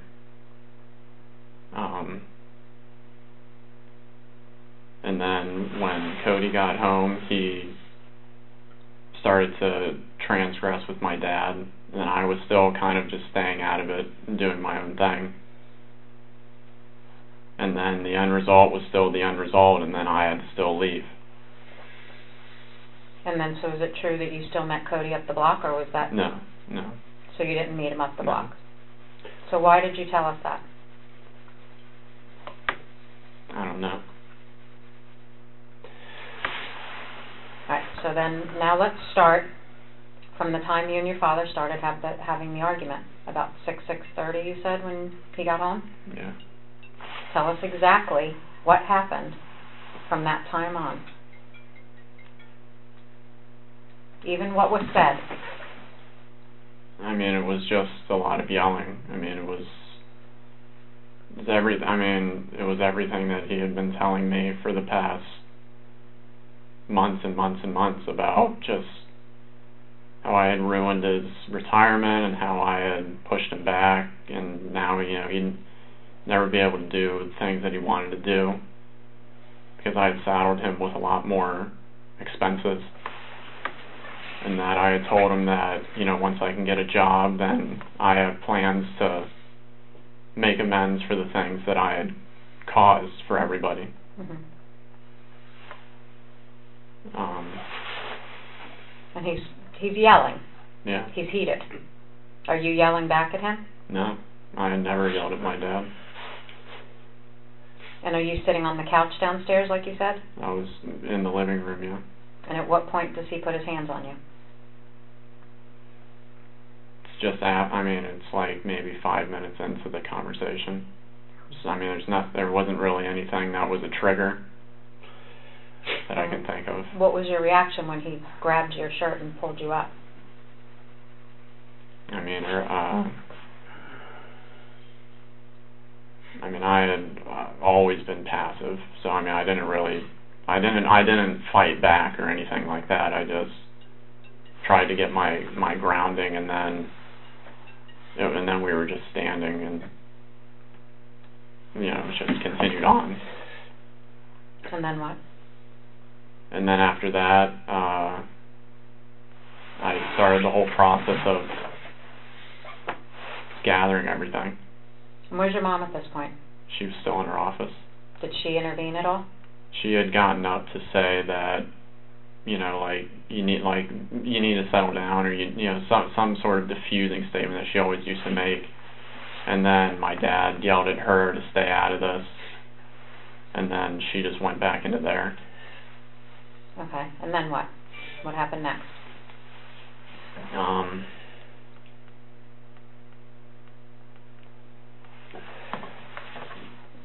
Then it was just a lot of yelling and confrontation between me and Dad, but there wasn't anything more physical about it. And like I said, I was just going up and about, getting my stuff and taking it out to my car and getting back whatever I could gather. And what did your dad do while you were doing that? He was just following me around. Just making sure you were gathering your stuff to get out? My possessions and not taking anything of his. And how long did that go on before Cody shows up? I mean, that was like for 4 hours or something like that. So you did that for 3 hours? Yeah. Gathering your stuff? And dealing with Dad, and because it wasn't just like he pack up those 2 little bags you brought. Was 3 hours? Yeah, he wouldn't just. I mean, I went onto my computer to back up some stuff onto like some flash drives and I mean all that other stuff, but it wasn't just like with him where I could just go and do my thing. I mean, he would stop me and then we would talk for like an extended period of time, and then I would start to do my thing again, and then it would stop again, and I mean, that's all it was. Was your father wearing this? Yeah. And what about that gun on his waist? No. He didn't have that on? No. Is this normal? No. I mean, I hadn't seen him have his gun since like high school. So he doesn't walk around like this normally? No. Why do you think he would be like this? I don't know if it's because of what he had told me that if I came back that he would kill me. And like you said, you're afraid of him. Yeah. But we're here to this. This is the person that is coming to solve the problems for you, or came home to solve the problems. There's the one who always sticks up for you, including talking to the girl. She talked to the girl in Bulgaria, didn't she? Yeah. She had conversations, said that you're not a bad guy, and how this breakup basically has affected you, didn't she? Told him it was bad. Here's the problem: his dad. This one's behind you, supports you. That one's behind you, supports you. This one, I'm sure, cares about you, but is upset because, like you said, you have ruined his plans for retirement, so he can't retire because of the financial loss. How much money did Cody give you? Approximately.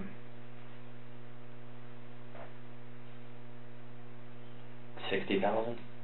Yeah. I guess. Dad gave you how much? Like 100,000. Mom gave you how much? It's like 30,000 or something. So around 200,000.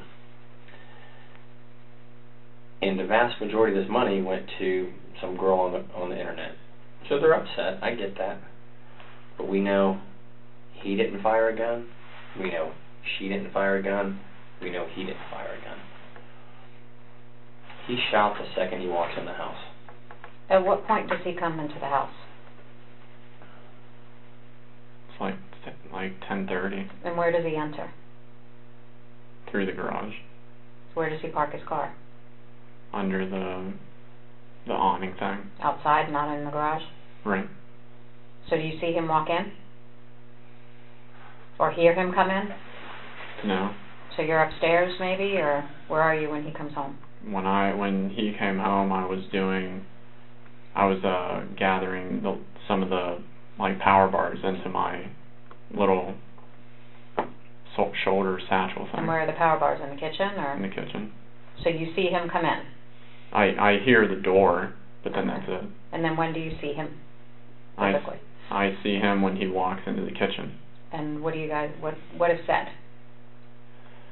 He asks me what I'm doing, and I basically tell him the quick, short story, because at the time my dad and my mom were talking. Where were they? They were in her office.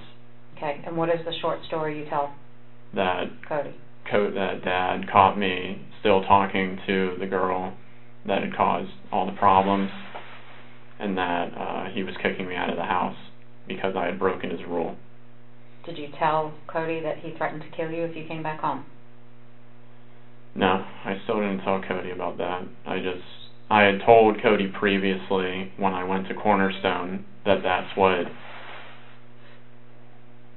Dad was going to do if I had made any more mistakes, not the specific one that I had caused, but if I had made any more mistakes. And then Cody told me that he was going to do that when I went into one of the side offices with him before they officially dropped me off. When you went to Cornerstone? Right. So your dad had told you in the past before that he would kill you? Right. For what reason? If I basically did anything related to this, again, costing him a lot of money. And Cody knew about that? Right. He just didn't know about the one that was just said. Whether or not he knew from like the paper that my dad had written out of all the consequences and everything like that. When did your dad write this paper? Before they came to get me on the 4th. I mean, I don't know the exact time. Do you know where the paper is or what it's written on? It's written on like a greenish yellow college ruled just piece of paper and pen. In the office or bedroom? Or? I don't know where he keeps all of his stuff. All right. So what else do you and Cody talk about? So then after talking about that, he says that he'll take care of it, and then him and my dad, they're the ones that always yell and raise their voices and everything like that. So did your dad eventually enter the kitchen, or did Cody go to your dad in the office? No, my dad came in when he heard that me and Cody were talking.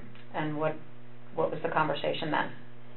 When they started to talk, I just left the room, and I just went back upstairs. So you didn't hear what they talked about? I mean, not in any. It was more just that he was defending that it's just, that I just did this and that it's not like it's costing any money. Were they yelling? Did they raise their voice? Or they were talking? They were yelling. Did you hear any threats or? My dad had said that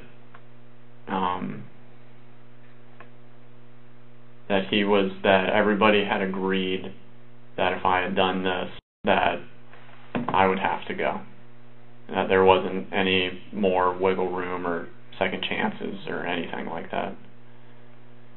And then, he came around to the base of the staircase, and then he told me that I need to go. Your father did? Yeah. And then I told him that I was just trying to pick up the last few things that I needed to. There was like a bag of a trash bag of like my clothes that I had still not unpacked from when I got back from Cornerstone, that I just, had to gather and put into my car, all that just random stuff. And then, I don't know what time I actually left, but I think it was closer to like midnight or something. And when you left, where was your mother? When I left, my mom was still just in her office. And where was your dad? Dad and Cody were just yelling inside the kitchen. So when you left, you heard them yelling? Not really yelling anymore, but they were. It was basically just the same exact conversation that had been going on, where there was nothing left, and then Dad looked through some of my things to make sure that I wasn't taking anything that wasn't mine. I think the only thing that he had a problem with was that I had taken like some of my paperwork bills from like the Chapman Law Group, but then since I wasn't the one paying for it, that they would need those, but then I still just ended up keeping it because I figured nothing else was going to be covered for me or anything. So then after I left, I took the Fort Christmas Road that connected up with 50, and then I was just at the Publix for the rest of the time. The same Publix we talked about earlier on 419. So from about midnight till 7 a.m., like you said, you were at Publix. And then is everything else the truth as far as the job interview and so on and so forth? All the rest of the times were accurate, and when I looked at the site, I only saw a small blurb. So when did you learn that your family was dead? I had been worried since last night when I was just in the hotel, but I knew when you guys told me. I mean, like, I knew when you guys had told me. You already knew, though. But I had... You already said... You knew. At any point, did you feel like you needed to reach out to Cody and see if he was okay, or...? I just didn't want to call anywhere. I just didn't want to know. But you couldn't call. Well, I mean, you had brought up the hotel room was there. Phone, but I just I didn't even think of to use that.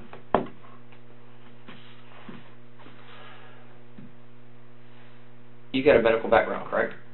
Yes. You ever been to an autopsy? No. Okay. An autopsy tells us a lot of things. Cause of death. A lot of times, how close somebody was to something. Again, remember what I told you earlier? She didn't fire a gun. He didn't fire a gun. He didn't fire a gun. So they didn't get into a shooting amongst themselves inside the house. Angles tell us a lot of things. Dad was over here when he got shot. The bullet's in the cabinet and in the wall. We know that. That's one of those facts we just can't dispute. I see where shell casings are over here. See where shell casings are in here. See where shell casings are there. Cody was shot the minute he walked in the door, when he first got home.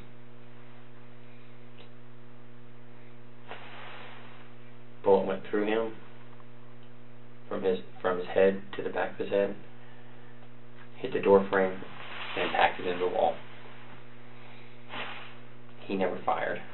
He never fired. She never fired.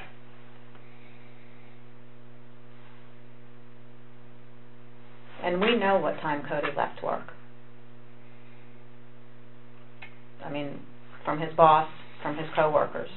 And you got to remember, we've talked to everybody before we talk to you. So we know what time he left work. We know why he told his coworkers and his boss why he left work. And we know what time he got home. And we have text messages that he has sent people afterwards. So based on what you're telling us, that he comes home and has this confrontation, talks to you, talks to his dad, you leave about midnight, and he's still there talking to your dad in the kitchen, none of that adds up. Medical examiner can approximate the time of death based on the body. Now's the time, Grant. Now is the time, buddy. I'm just... So I believe this, and this happened while you were still present in the house. And for whatever reason, you don't want to tell us. We understand your father was abusive, and we understand that he was the asshole. And if he threatened you, that he was going to kill you when you came back, you were probably in fear, were you not? So did your brother come home to try and defend you, and then this gunfight happened, and you got so scared that you left? No, I mean, I had left when I had said that I had left. Which time? Around 9 or midnight? No, around the midnight time. Again, we know stuff from the medical examiner office of times. Said this a couple of times. He never fired a gun. He never fired a gun. She never fired a gun. Nobody did. Nobody in the house fired a gun. Fact. We know. I'm going to get DNA off the guns that are on scene and the cartridge casings. And all any reason to believe that your fingerprints or your DNA will be on any of those weapons or the cartridge cases that are on the scene?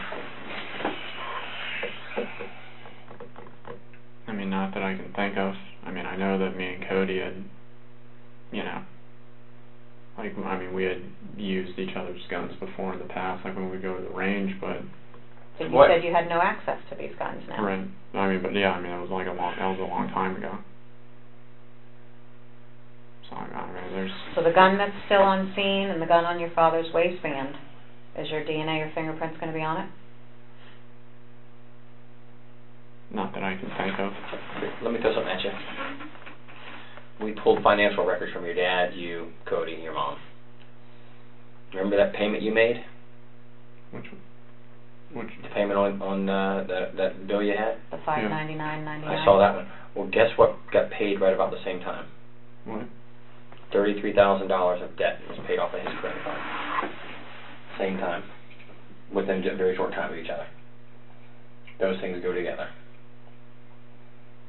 Records show what was happening. Wait, what happened? $33,000 on, I think your dad, it was a USAA credit card. He had $33,000 was paid to pay off that credit card. I just don't know where else to go to get you to come around, because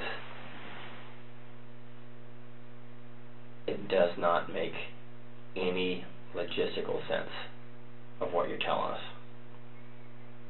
It doesn't. If these two got in a shooting, we would know. We would know they shot each other. We'd know that. But why Mom? It just got so bad and out of hand, like never it's been before in your life. Never been here before in your life, or your family's life. He's pissed. His future, his retirement, his plans are being upset by you because of the financial cost. I would almost bet this is just a horrible, bad incident that on any other day wouldn't happen. But you and me both know, as does she, what happened that night. You're coming around, and I really appreciate it, Grant. I do appreciate it. Now you're starting to tell more of the truth. Everybody minimizes when they're in a stressful situation. They do. My boss comes here and starts yelling at me. I try to minimize the effect of it, thinking about what am I going to do? How do I explain to him what happened legitimately? Not that I want to be a liar, but let me explain to him how legitimately something happened. How I bumped my fender on my car, got a ding in it. Try to think, well, how am I going to explain this? And you've already told us a lie. This whole map thing is bullshit. So when people start telling little fibs, they add up to big ones. And I told you, just tell the truth. I already know the truth. I know the truth. You can't convince somebody of something they already know the facts of. Walk outside today and you try to tell me it's night, and I know it's noon. I know it's daytime, right? We both agree? Here's the time. Tell me what happened. Tell me what really happened in this very short time to get to where we are right here. I'm telling you 100 times. None of them fired a gun. None of them. A thing called gunshot residue. There's no gunshot residue on anybody's hands. Nobody fired a gun. He didn't shoot him. He didn't shoot him. Neither one of them shot them. I'm telling you. Look at everything. He walked in the door, shot them, and he walked in the door. Because right down here is a bag he carries in. Dropped right there where he opened the door, walked in, and gets shot. There's Dad's lunchbox right there. Dad came home, was probably messing with it right around here. Arguments, whatever's going on, whether there was even an argument. Dad gets shot, and he drops right here. And most likely either got pulled or crawled over here. Over here.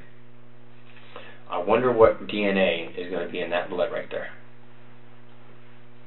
What's going to be on your dad's pants? Because we got his pants. We take all their clothes, everything that we take. Your DNA going to be found on his pants? No. You sure? Maybe something, a question I'm asking I already know the answer to. I know, but my DNA shouldn't be on his pants. Shouldn't? Okay. Explain to me. I just need you to tell me why the minute he walks in, he gets shot. He's shot. It's right there, just above there is what it is. We got an investigator over the autopsy right now, and the doctor saying, "Here's what happened. Here's where he shot. Cody shot right below the eye. It comes out the back of his neck and into the wall. Dad shot twice." And the doctor basically said he could have crawled from here to here because of the injury. And we're going to look at their clothing, your clothing, for DNA, gunpowder, blood spatter, all of that. Inside of your car. All the stuff that's in your room. All your electronic footprint, we're going to look at. We will look at it. We will see it. It's a whole lot easier for you just to say what happened than to have to come up here and say, here, boom, boom, boom, boom, boom, because that may change the direction of this case severely. Of whether somebody says, here, let me tell you what happened, it got me here. This blew up, he's been threatening me, he's upset at me, I've ruined, his financial success in his plans for retirement with the house. Cody tried to get involved, and you wanted to protect Cody. That makes sense. You and Cody are close. I don't have the answer for anything else. Okay. This is the last time before I'm gonna walk out now, and then I'm done. Then I'm done for good. When I'm done, I'm done. They won't let me, hey, can I come back and talk to you? The minute I walk out that door with your story is where you stay at. That's your lot in life. I'm more than willing to sit here all day and all night if you want to talk, to find the facts. But I can't. I told you from the beginning, I will not deal with somebody that's not being truthful with me. You're not being truthful. You're not telling me the truth. You've lied, and we've forgiven you over that. We've forgiven you over it. You can't lie about this, Grant. You can't. This is too important for your family of what has happened. There's not somebody out running around the United States that killed them. There's not. There's nobody out there, some hidden killer. There's not. You don't show the remorse that you should for someone who's lost 3 family members. Body language, eyes, and demeanor. Here's the time, man. I know it's tough. Tell the truth, because when I walk out, there is no another day. And it's going to look worse for you when we prove it by the DNA, the gunpowder, the blood spatter, fingerprints. Now is the time for you to be honest with us and is exactly what happened in that house before you left. We'll be there for weeks gathering evidence. We are going to build the case, because we're going to disprove the fact that nobody else came in this house. We already know that answer. But at some point, we will build a case to the conclusion that nobody else went in. I don't have anything else that I can say.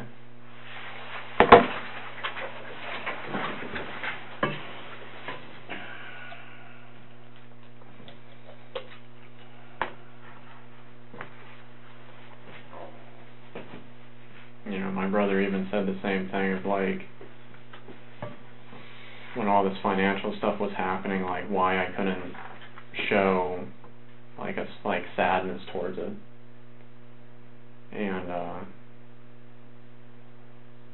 I just don't know. I mean, I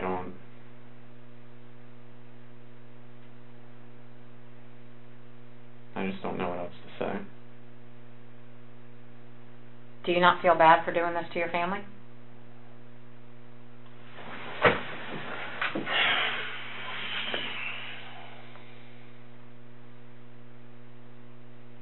I don't know. You don't know what? You don't know if you feel bad for doing this to your family?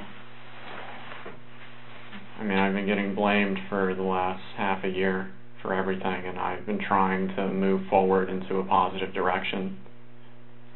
And then every day I'm reminded of all the trouble that I had caused. And then I keep being told the same thing over and over again, but there's nothing that I can do to change it. Do you regret doing this to each one of your family members? I didn't do that to each one of them. Who did? Who has such an axe to grind with your family that they shot him twice in the head, him in the head, and her? Who has it? Here, you sit in my seat for a minute. Sit in my seat. Get out of it here. Sit right here. Come here. Sit right here. Get out of that seat. Sit right there for me. Sit on it. Look at it from our side. Look at it from our side. Think of it from the way we look at it. Independent. What are we here for? One thing. The blindfolded ladies with justice.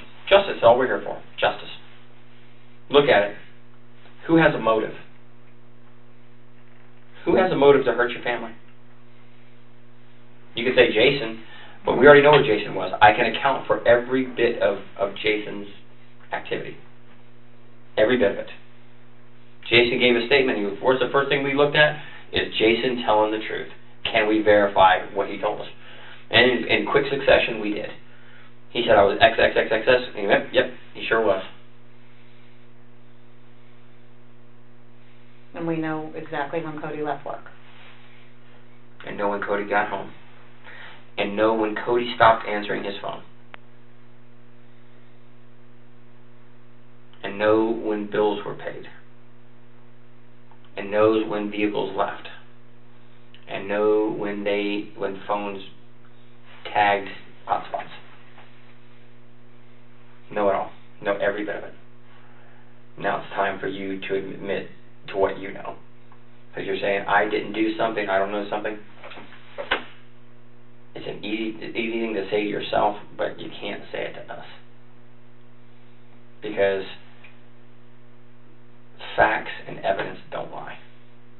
I've done everything I can do to get to the bottom and the truth. And we're not getting there. But I promise you down at some point, the facts will get there.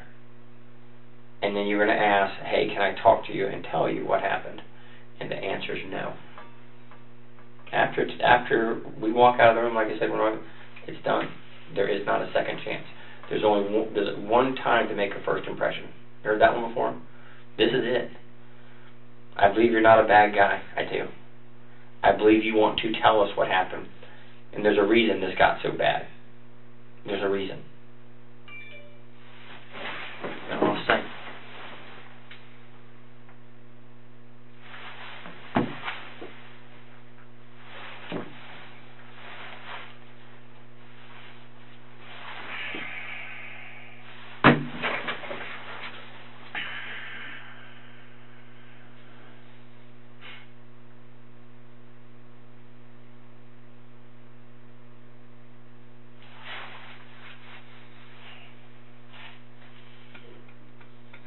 I don't have anything else that I can say.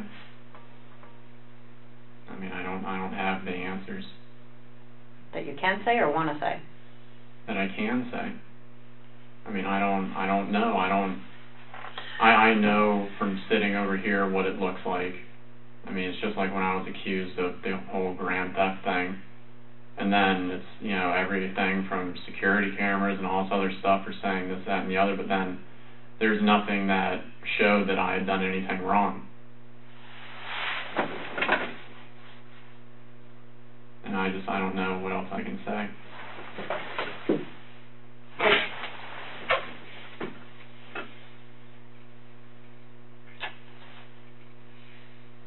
So what they accused you of, you didn't do?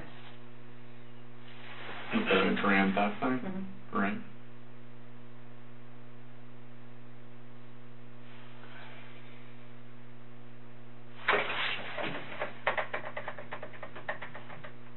Two things that happened here today. Two things. You're a guy swimming out in the middle of the ocean, and we're going to give you one of two things based on you. You can have a life preserver to keep from drowning, or you get the boat anchor. And it's which one do you want? Because we will give you whichever one you ask for. The life preserver, the boat anchor. I want the life preserver that I've said everything that I can. You want it, and I believe you do, but you have not said everything you can say. Be careful of locking yourself into something, because just like this, you've locked yourself into, I was down on Fort Christmas. That's where me and Cody met, which we've proven to be a lie. We already knew that. We already knew that wasn't true. But I'm going to let you say it. I'm going to let you say what you want to about being honest in here. And that at some point, we will pick that apart of why you're not honest and what physical evidence shows to be. What physical evidence shows to be.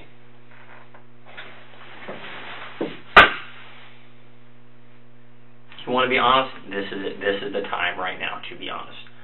You see, if I can say with it, you're saying what you want to say to me right now. Just like you wanted me to believe that you were down on Fort Christmas down the road with Cody. That you wanted to. That's what you wanted me to believe. And there's a reason you were being deceptive to me. Because it doesn't matter where you met him and had this conversation. If you lie about something small, you lie about something big. You're being deceptive. Over something that doesn't matter if you met him down the road or not. There's no reason to lie about where you met him at. This is it. Your one chance in the rest of your life to be honest about this right here. You say, I've told you what I can tell you. You told me what you want me to know. Just like you told me what you wanted me to know about that. And for Eva to know what you want to know about that. But it's not true. Just like you want to tell me what what you want me to know about this. I get this. I get that. I don't get that. I don't get that. I don't get it. I don't. One, I get. I understand. She didn't bully you. She didn't belittle you. She didn't run you into the ground. Nor did he. I don't get it. But this is it. Because you're just about, I've kind of got a number in my mind that I'm going to get up and I'm going to walk out and we'll take our stuff and be on our way and you're going to go the way you go. But there will be a time where you ask for that life preserver. I can't give it to you.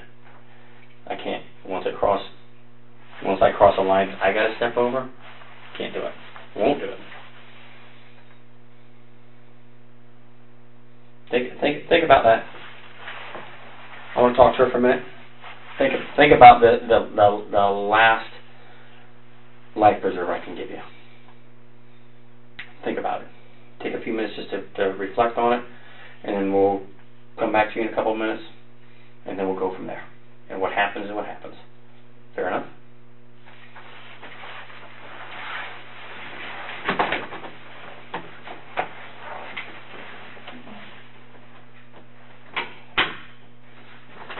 You alright, Graham?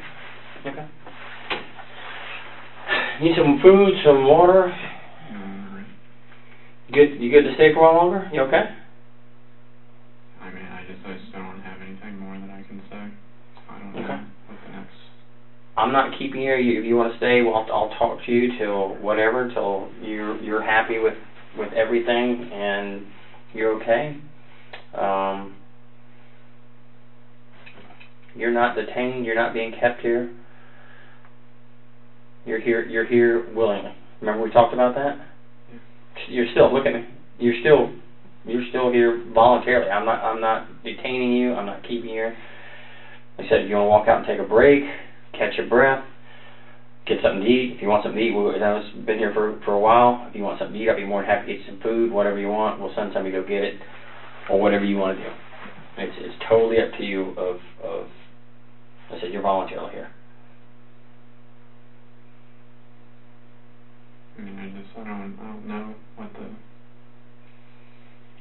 I will stay here and talk to you until you get everything off your chest as long as you want to, but you're here on your own accord. We talked about that at the beginning, remember? You're here because you want to be here. You wanted to come up here. You had no problem coming. You're here. So, you don't want to be here, you don't have to be here. I don't want to be here anymore. Okay. Give me a minute, we'll get you out of here.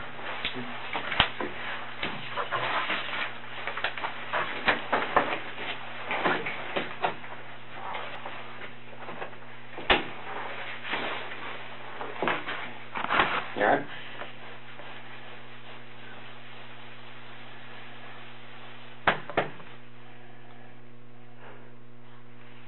You have somewhere you want to go? Me too, we can put you up in a room for the night. I know things are tough for you. I was just going to go back to the hotel. I don't think you're going to be able to get back into that room. But if you want, we can put you up somewhere for the night. I mean, yeah. Where you want to go? You got somewhere you want to go? I don't know where I can go. Got a certain area you want to go to? A friend? So we don't mind putting you up in a hotel for the night.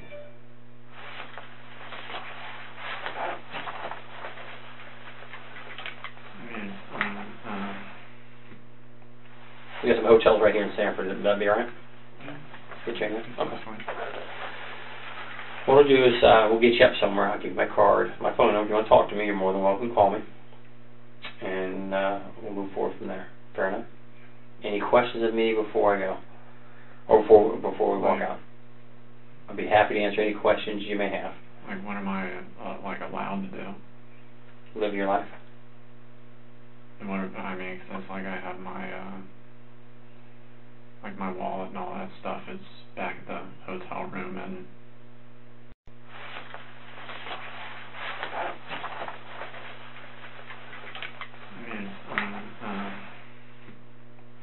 We got some hotels right here in Sanford. That'd be all right?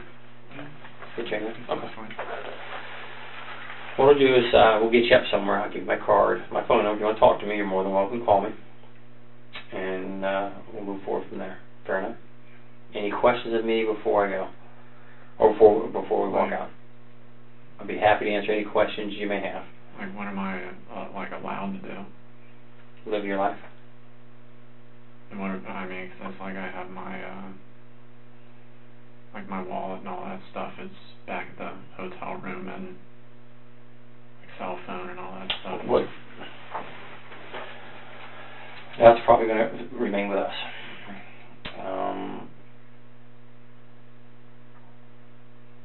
We can make sure you get hotel and get you some food. If you need some food, something to eat. I know you say you don't eat much, but if you want something to eat, we'll grab you some food. Grab you something to drink. Okay. So.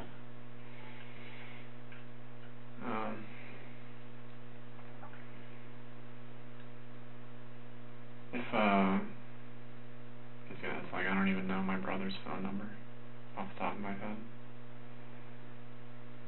Well, we've got his phone. We've got everybody's phone. Jason. Oh, Jason? No, I don't have this. I don't have his. We can get in touch with Jason and tell him where you're at. Yeah, I mean, I guess if you could do that, like just wherever I'm staying or whatever, if he, I don't know. I don't know. No, I understand, man. I do.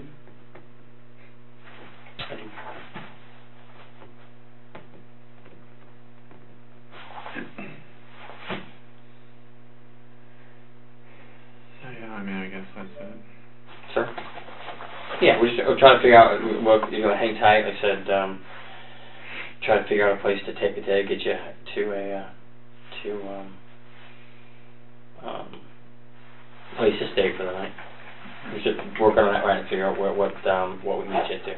You good? You good? Like I said, you're free to go, but we're going to get you to a hotel, somewhere here in Sanford that you can stay at for the night. We're just trying to find an arrangement for that and see who's got availability. Yes, sir. Water, Coke, anything? I still have my water, but... All right, bud. Give me a few minutes and we'll get you out of here, bud. Okay. Jason's on his way. He'll be here shortly, okay? Okay. Need anything? You good?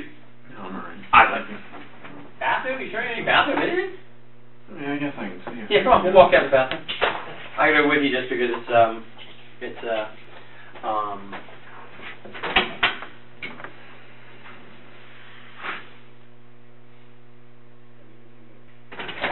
Hey man, we are right there at it. Jason's here. It's going to be a few more minutes. What I need to do is just for our investigation, get some pictures of you. We're going to collect your clothing. And if you have no issues, we're going to get a swab of your mouth, just saliva for DNA to go along, make sure your story goes along with where we're at. No problem with anything? Yeah. Give me a few minutes. I apologize. The clothes aren't going to be the best in the world. We had to get some up. So we got some for you, some shorts and a T-shirt and some shoes. And then as soon as that's done, we'll get Jason here to talk to you. Okay. All right, bud. So good. Anything else? No. All right. Come on, bud. We'll go here. This room is recorded. The next room we're going is not recorded. Come on. You going to have a seat on the other side for me? I'm going to go grab Jason. Okay.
Alright, so, I take it you know what happened. Yeah.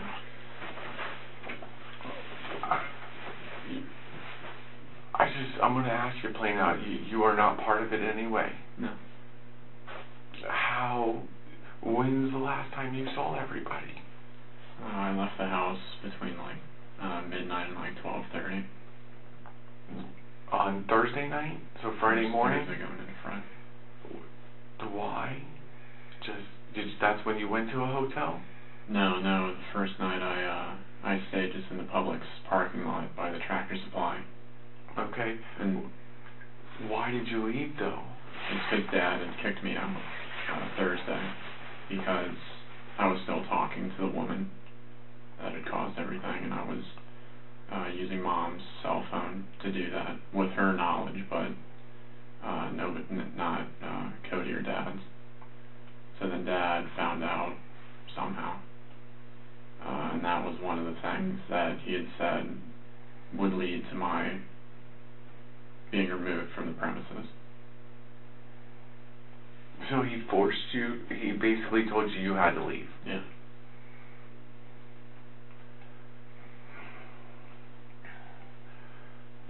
Okay. So who could have done this? I don't. So you didn't have any problems or troubles with this woman or the online? You didn't owe them any money? No, I mean, there's no loan shark out looking for you, or... No. I just don't see how things aren't adding up. I'm really confused, Grant. I don't understand. How did you get money to pay for a hotel? I still had a few $100s on my debit card, and then Cody gave me his debit card. Okay. And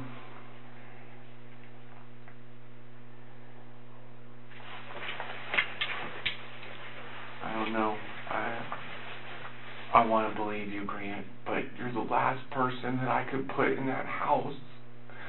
And I know what happened over the last 6 months. I can understand the troubles that you've gone through, but it's hard for me to think that you would break to this point. Mm-hmm. But who else can I blame? How are we going to find out who did this? I don't know. I don't have the answers. So what are your intentions? Do you understand what we have to do now? If you're not the person that did it, we have months of stuff that we have to take care of from our dead parents. Months. You know how much stuff is in that house? We have to go through it all. I have to call people in California to let them know that Margaret Amato is not alive anymore. I gotta call at 3 o'clock in the morning because Cody's 30 years old and has perfectly good organs to donate. And I can't call that shot. He's not an organ donor. I had to say no. So that means there's someone out there that could have used his organs, but we weren't prepared for this.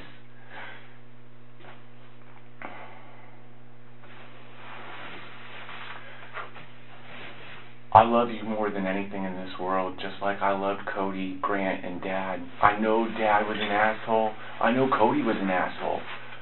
But they were our family, and they would have never done anything to hurt us. Mm-hmm. The shit you did, you could have been in jail. You would have been in jail for years. Mm-hmm. And they covered it up for you.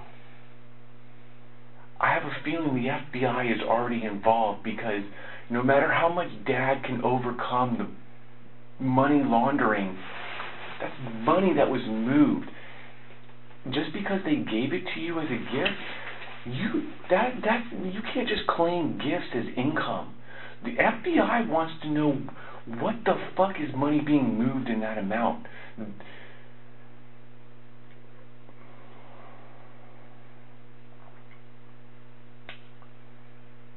I'm sorry. I don't believe you. And I probably will have resentment for the rest of my life whether you did it or you didn't do it, but I need closure.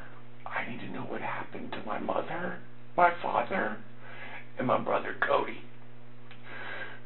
I wasn't there to fucking help. And that hurts me. That hurts me a lot, man. I may not have been able to stop you. You probably may have hurt me too. But at least I would have known what happened.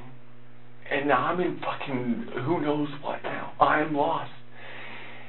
And it scares me that you want to leave here and not face what happened.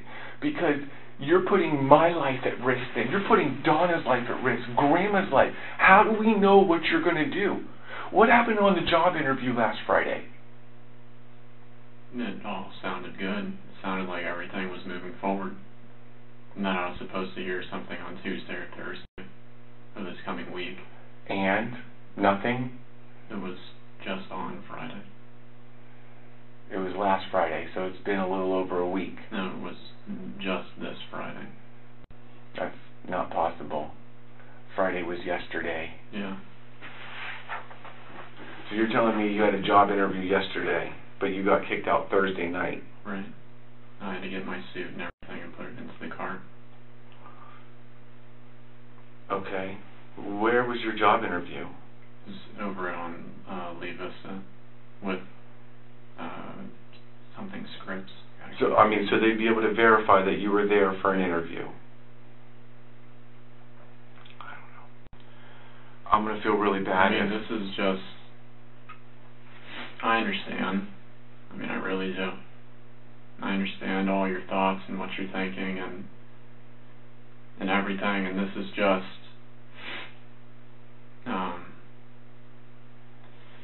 I know what I did to everybody over the months and everything like that. I know you did. And I know that you know the hell of dealing with it every single day even when you're trying to move forward. Yep. Dad, and Cody, and all that stuff. Yep, and I understand it was probably harder for you because you lived in the house. I had the option of getting out, which gave me the ability to not have to deal with it on a daily basis. I understand the mental struggles you went through with Cody and Dad's relationship, you and Dad's relationship, everybody's relationship in the family.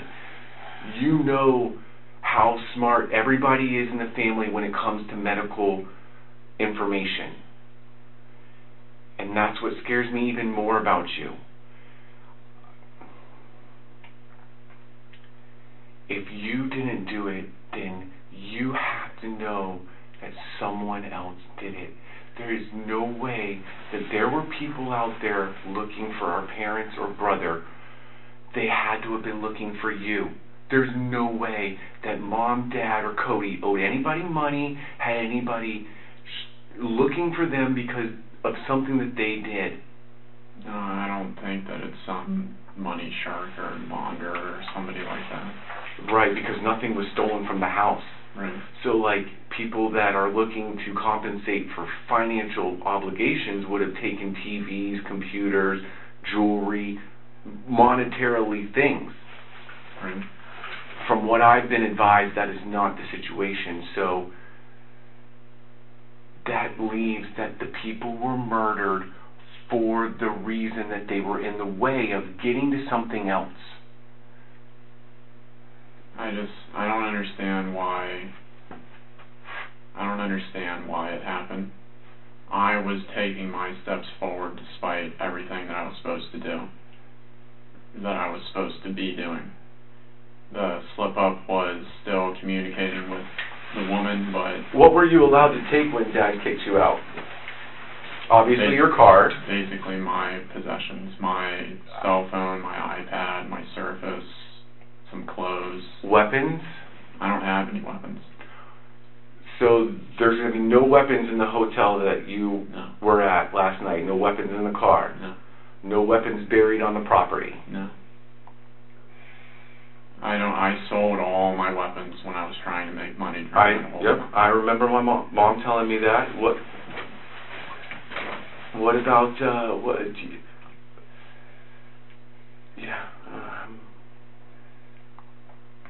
I don't know what else to say, but I'm scared for you and I'm scared for myself, and I don't feel comfortable with you being around me alone. I'm sorry.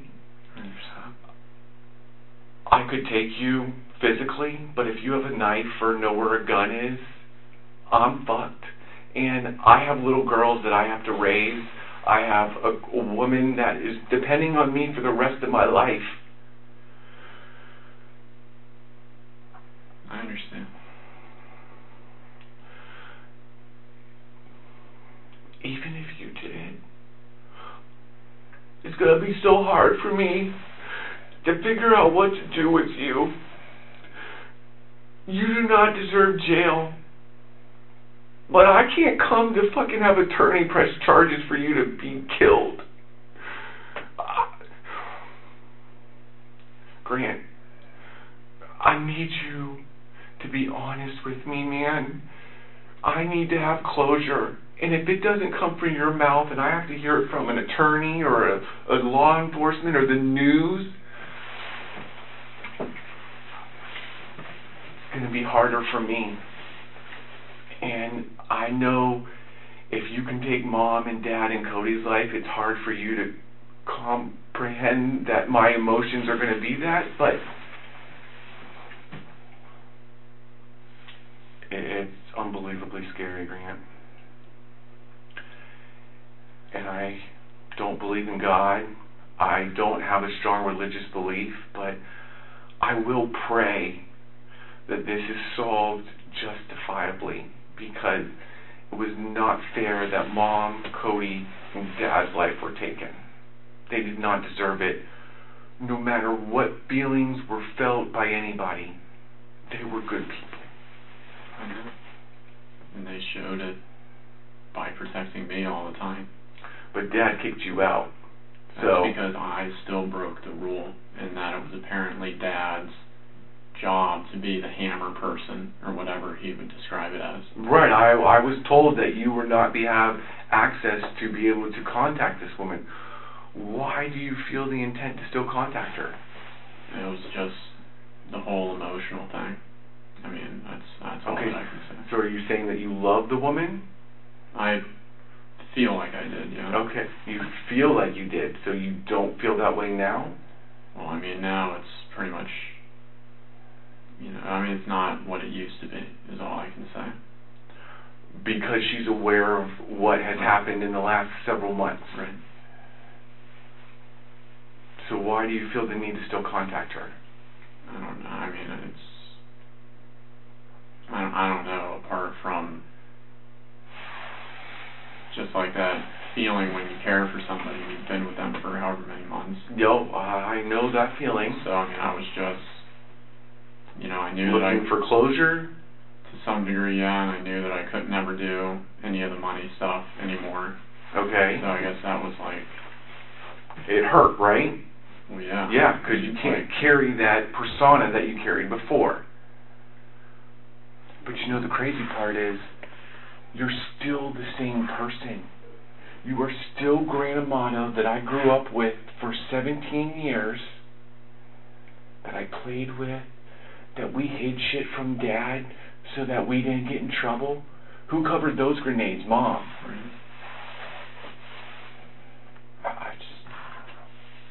I don't feel like we're getting anywhere, and I'm going to be honest, I don't feel comfortable with you staying with me. I mean, if in a week or a couple days or 12 hours and something else is discovered, then I might have a change of heart, but I have no other options in my head of what's going on, especially if you're confirming that there's nobody looking for you. And if you're saying that you ran away or stayed in a hotel because you were forced to, or you were told you couldn't stay there, I don't live there, so I have no proof. The only people that live there are dead, so they can't say anything. But the morgue called me this morning, so I have to make decisions for Mom, Cody, and Grant and Dad in the next couple days. So just letting you know that I'll be making those decisions, because until I'm given verifiable information that you did not do it, I don't think you have the right to make that decision. You already made the decision on whether or not they can live or not. That's not your job. Alright, I'm ready. I do love you, though. Just remember that. Just like Mom, Cody, and Dad loved you. Nobody loved you any more or any less.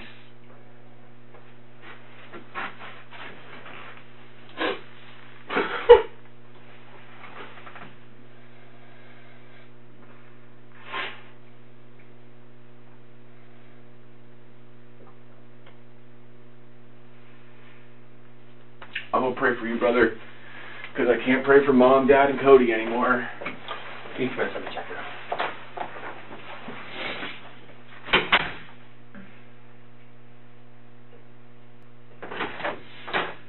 You have anything else you need to talk about before we let you go? Because now's your time. You know that. Like Danny said, once you're out of here, there's no coming back from this. We're giving you every opportunity to tell us what happened in that home that you have not told us. So you're aware that when you leave here, you're not going to have any chance to redeem yourself and tell us the truth after the fact. I understand. And you're okay with that. You can live with yourself knowing that you're not going to tell us the truth. I've said what I can say. Okay.